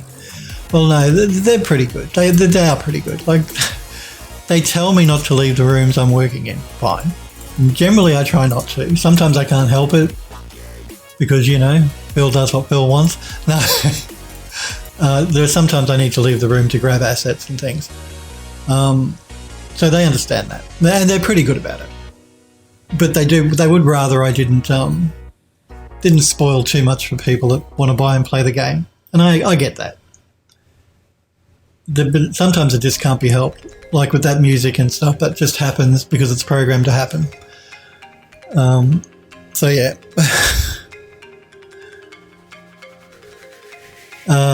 All right, cobwebs. Let's start back in the main room here, or in the hallway. So we come up. What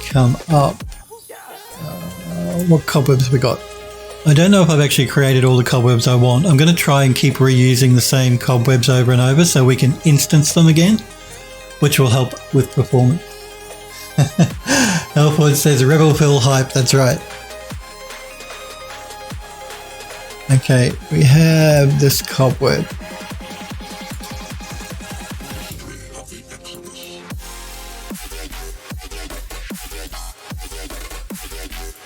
Let's rotate it around.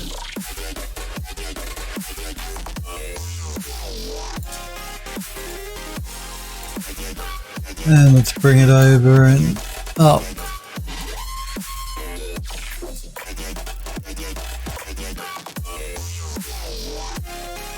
Okay, let's duplicate this one again.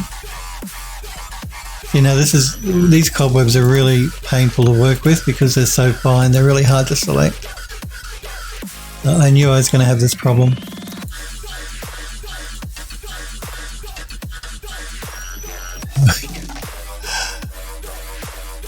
See, I go to duplicate it and I deselect it.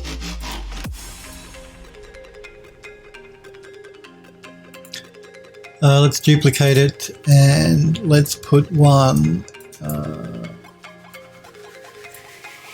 Let's rotate it 180 degrees.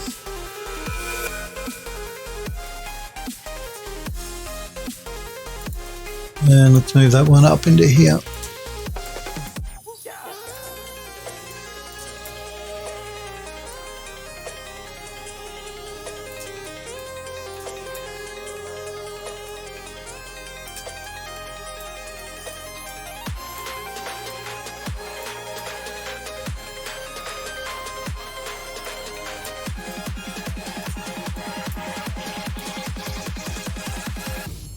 Okay, what other cobwebs do we have? Let's have a look at this one.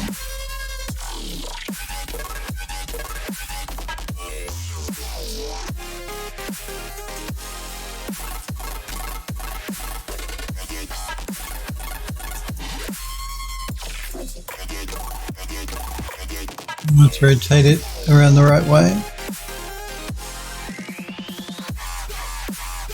Might even scale this one up a little bit.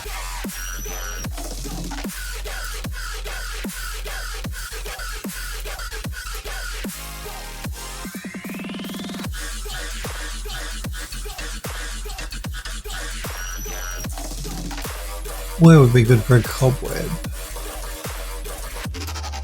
Maybe.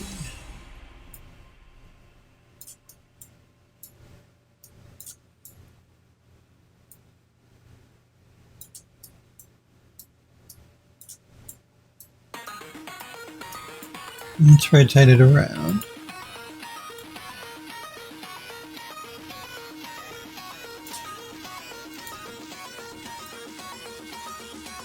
So we've got a cobweb that sort of goes from the post to the wall.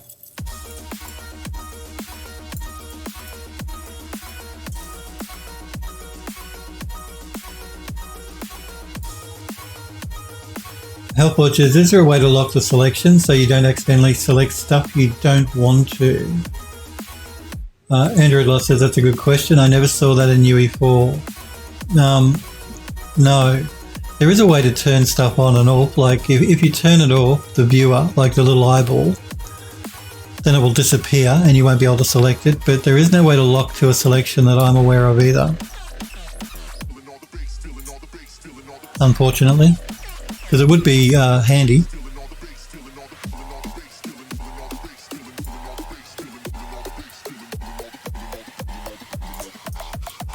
We're just lost. Okay, let's duplicate this one again.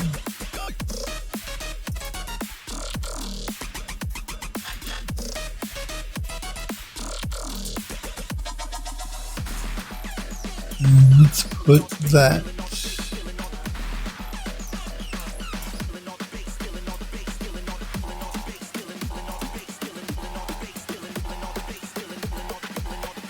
Put one up in here. Rotate it around again.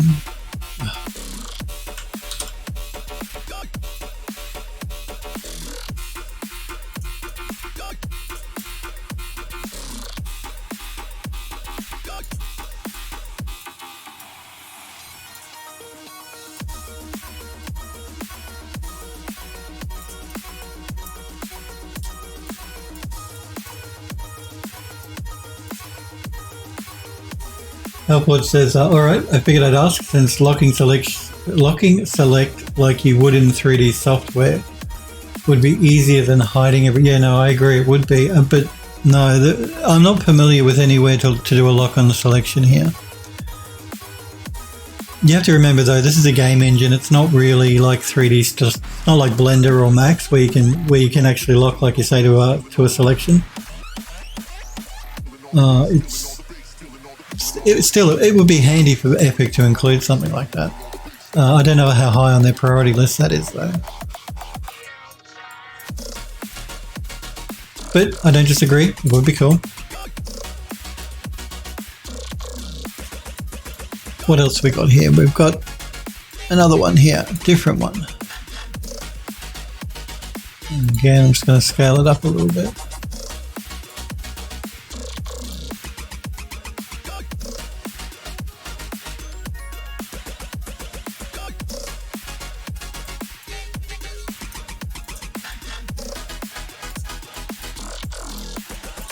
Let's move that one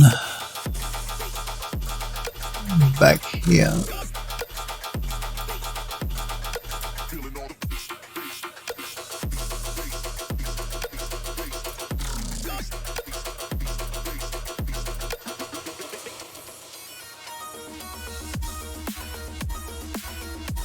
So basically I created 3 different shape spider webs that we can reuse over and over again by scaling it rotating it. And then we can just make sure toward the end of the game, we don't do it now because once you create a hardware instance, you can't change it.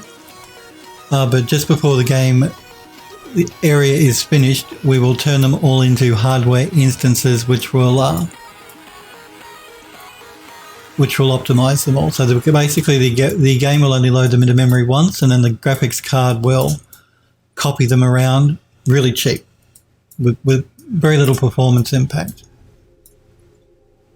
Now I know a lot of people might be saying, why don't you use an alpha plane for your cobwebs? And you can use alpha planes, but that's more old school and modern games now. So we're not using alpha planes. And that's so that we get correct. So the spider webs look correct as the player moves around. Because with an alpha plane, like you'll get to the edge and it will just disappear until you move to the other side. Whereas with these cobwebs, they're actually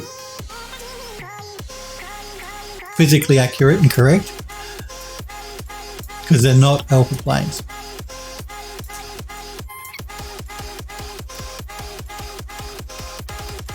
Andrew Love says it would be handy, especially after you get your floors and walls in place. Yeah, no, I agree. It would be really handy, and it is something that Epic should really consider, for sure. But I don't know how high on the priority list it is because, like I said, it's a game engine. They're not trying to turn it into a 3D engine. Even though you can do some 3D vertex manipulation now in the new version of the engine, I don't have it turned on because I use 3D software. I don't want to do it in Unreal. And it would be handy. I don't disagree. It would be very handy. Andrew Dodd says the attic could use a spider, but it would probably be hard to see based on the type of spider. Yeah, unless the spider was like the size of this jug, I don't really think a player is going to see it, unfortunately. We could have a spider the size of the jug though. That'd be creepy. I hate spiders, they freak me out. Alfwood says, don't worry, Australia got some massive spiders, so it'll show up well in game. We do have some big spiders, that's true. I mean, I remember seeing a huntsman spider, which is not poisonous, but it was the size of my hand. It was huge. And that was when I used to live in another place that was surrounded by big old trees. They used to actually come out of the trees and come into the apartment because they lived in the trees, and in the middle of summer where it gets really hot, then they used to come into the house and because it was cooler. So you get these massive spiders like on the wall and they'd run at you. If you got too close to them, they'd charge at you. They're not poisonous. You won't die if you get bit by one. Not that you want to be bit by any spider, but yeah, they used to run at you if you got too close to them. Horrible. So yes, if you're coming to Australia, be prepared for some big spiders.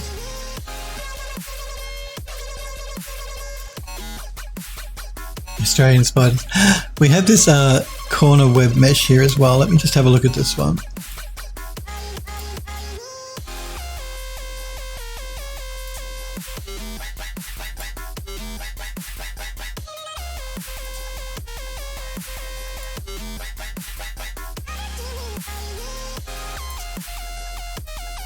We want to put lots of spider webs everywhere.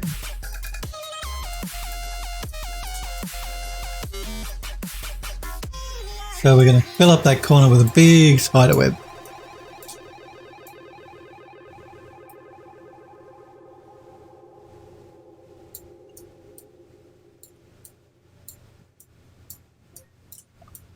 Again, hopefully you guys can see that on the stream. You know, these are spider webs, so they are going to be difficult to spot. I'm going to try and duplicate this one again.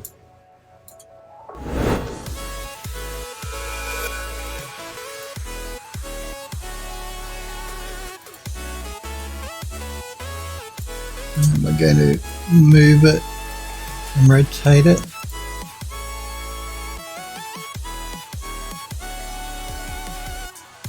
And for this one, we're just going to scale it back a little bit.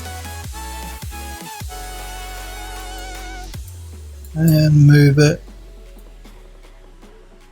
maybe in there.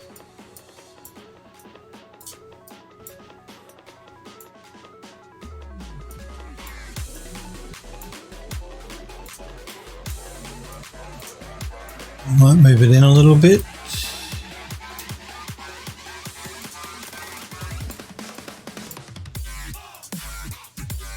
So we might move it back a little bit.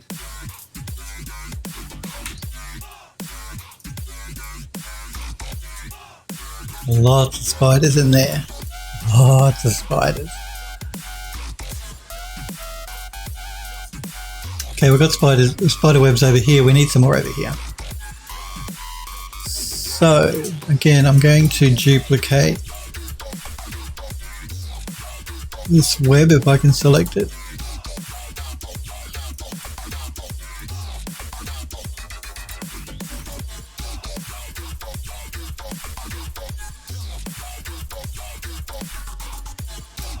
And let's bring that over here.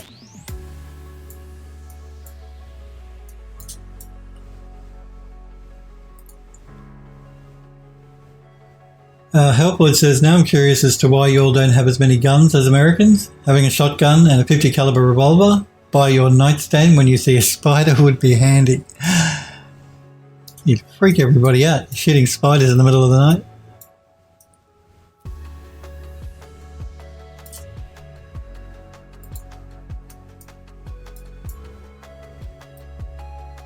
I think using a revolver to kill a spider is probably a bit overboard. Just a bit.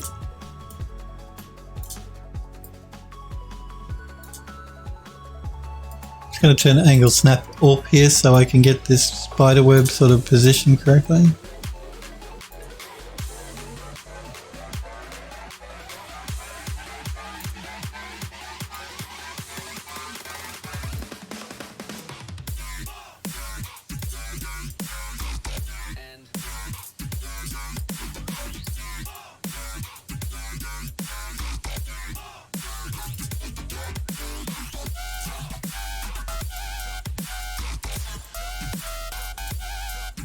I might just rotate it around a little bit more.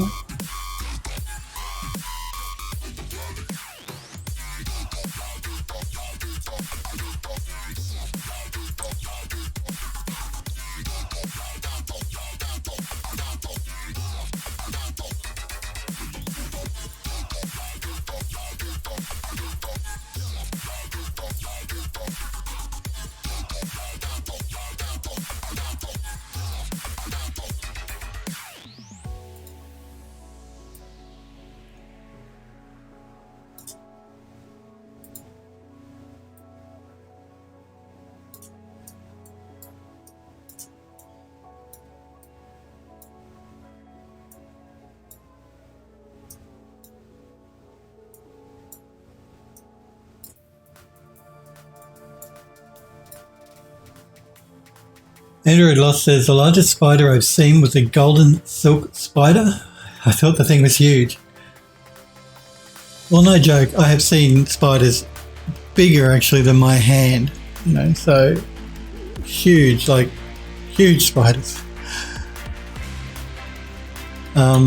Let's do a quick save here because we need to add more spider webs, but we're coming to the end of the stream, so I want to show off the work you guys put in the Discord gallery.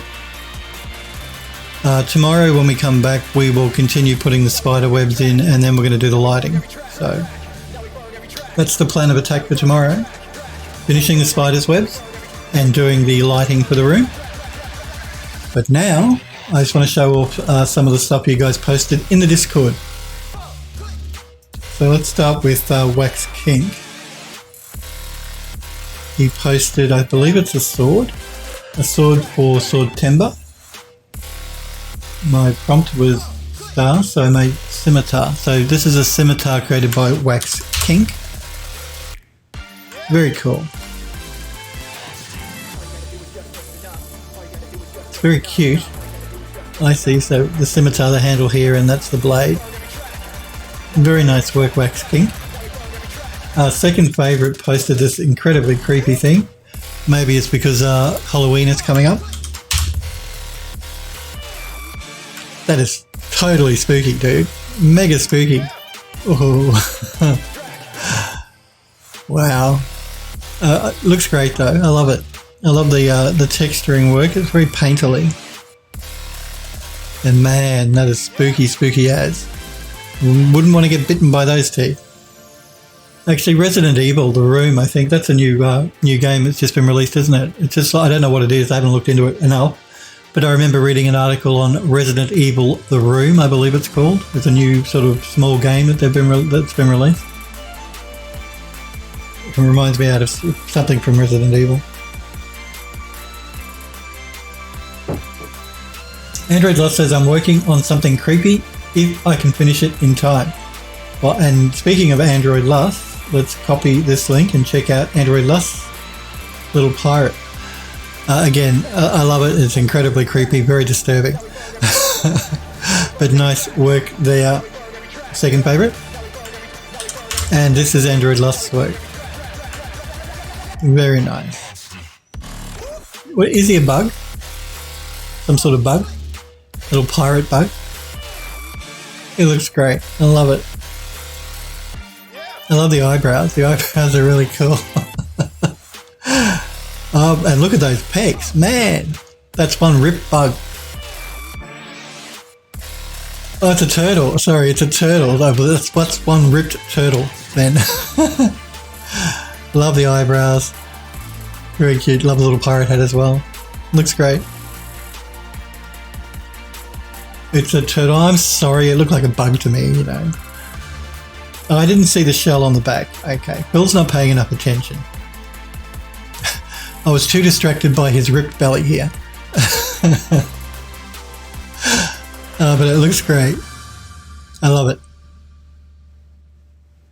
All you guys have done some great work. Thank you for letting me show it on the stream. It is a really creepy render. Android Lost does a really nice, his silhouette that he chooses for his renders is always nice. Like the silhouette is the pose that you put the character in. And he always chooses really interesting poses. So really interesting silhouettes. Always does beautiful work. Your portfolio must be bulging with amazing stuff now, Android Lust. You're a machine when it comes to creating this stuff. You really knock them out. And they look great. Yeah, thanks for letting me show them on stream, guys. We might leave it there though for today. We'll come back to this tomorrow. Finish the spider webs and start doing the lighting. The lighting shouldn't take too long. It's the setup of the room and stuff that takes the longest. Then the lighting is just playing with the light values until we get the right balance. To look at the balance and maybe changing some of the colors of the lights just to make sure it looks interesting and cool. Android Lust says, I failed to update my portfolio. You should. You've made so much great looking stuff. You really should, Android Lust. I mean, again, you've got an overabundance of great work you can choose from to weed out to put in your portfolio because you've done so much wonderful, wonderful stuff. Yeah, we might leave it there though for today, guys and girls. I do want to thank you though very much for being here, hanging out and watching. Again, my apologies for not being able to stream last week. This deadline got pushed forward. I had no choice. They told me I must get it done. And I did. I got it done, but it nearly killed me. So I couldn't do that and stream at the same time, which was too much for me. Hellforge says, just remember to upload. You've got some great stuff. He's uploaded a huge amount of great stuff to the Discord. So you guys check out the Phil Does 3D Discord gallery. Everyone's posted some really, really great looking stuff, but Android Lost has posted a huge amount of character work and he does some beautiful work. You're quite welcome. Thank you guys for being here and for watching. I do appreciate it. Android Lust says, I normally think I could do better sometimes. No, you do great work, Android Lust. You should not doubt your work. It's beautiful, beautiful work. But you will good. Yeah, thanks guys for watching and hanging out. I really, really do appreciate it. I will be back on tomorrow, 5 p.m. Pacific time in the United States. We will continue on and maybe finish up this room if we get it done tomorrow, which I'll try. We'll try and get it finished tomorrow. Then we'll be moving to the sitting room next week. But if we don't, we'll be back on the attic. We don't have a lot left to do. Just a few more cobwebs and some lighting, and then the attic is pretty much done. The particle effects I won't do on stream. I'll probably do those off stream, so I don't spoil too much for you if you want to play the game. But I will be back tomorrow, 5 p.m. Pacific time in the United States. You guys and girls take care, and hopefully I'll see you tomorrow. See you guys.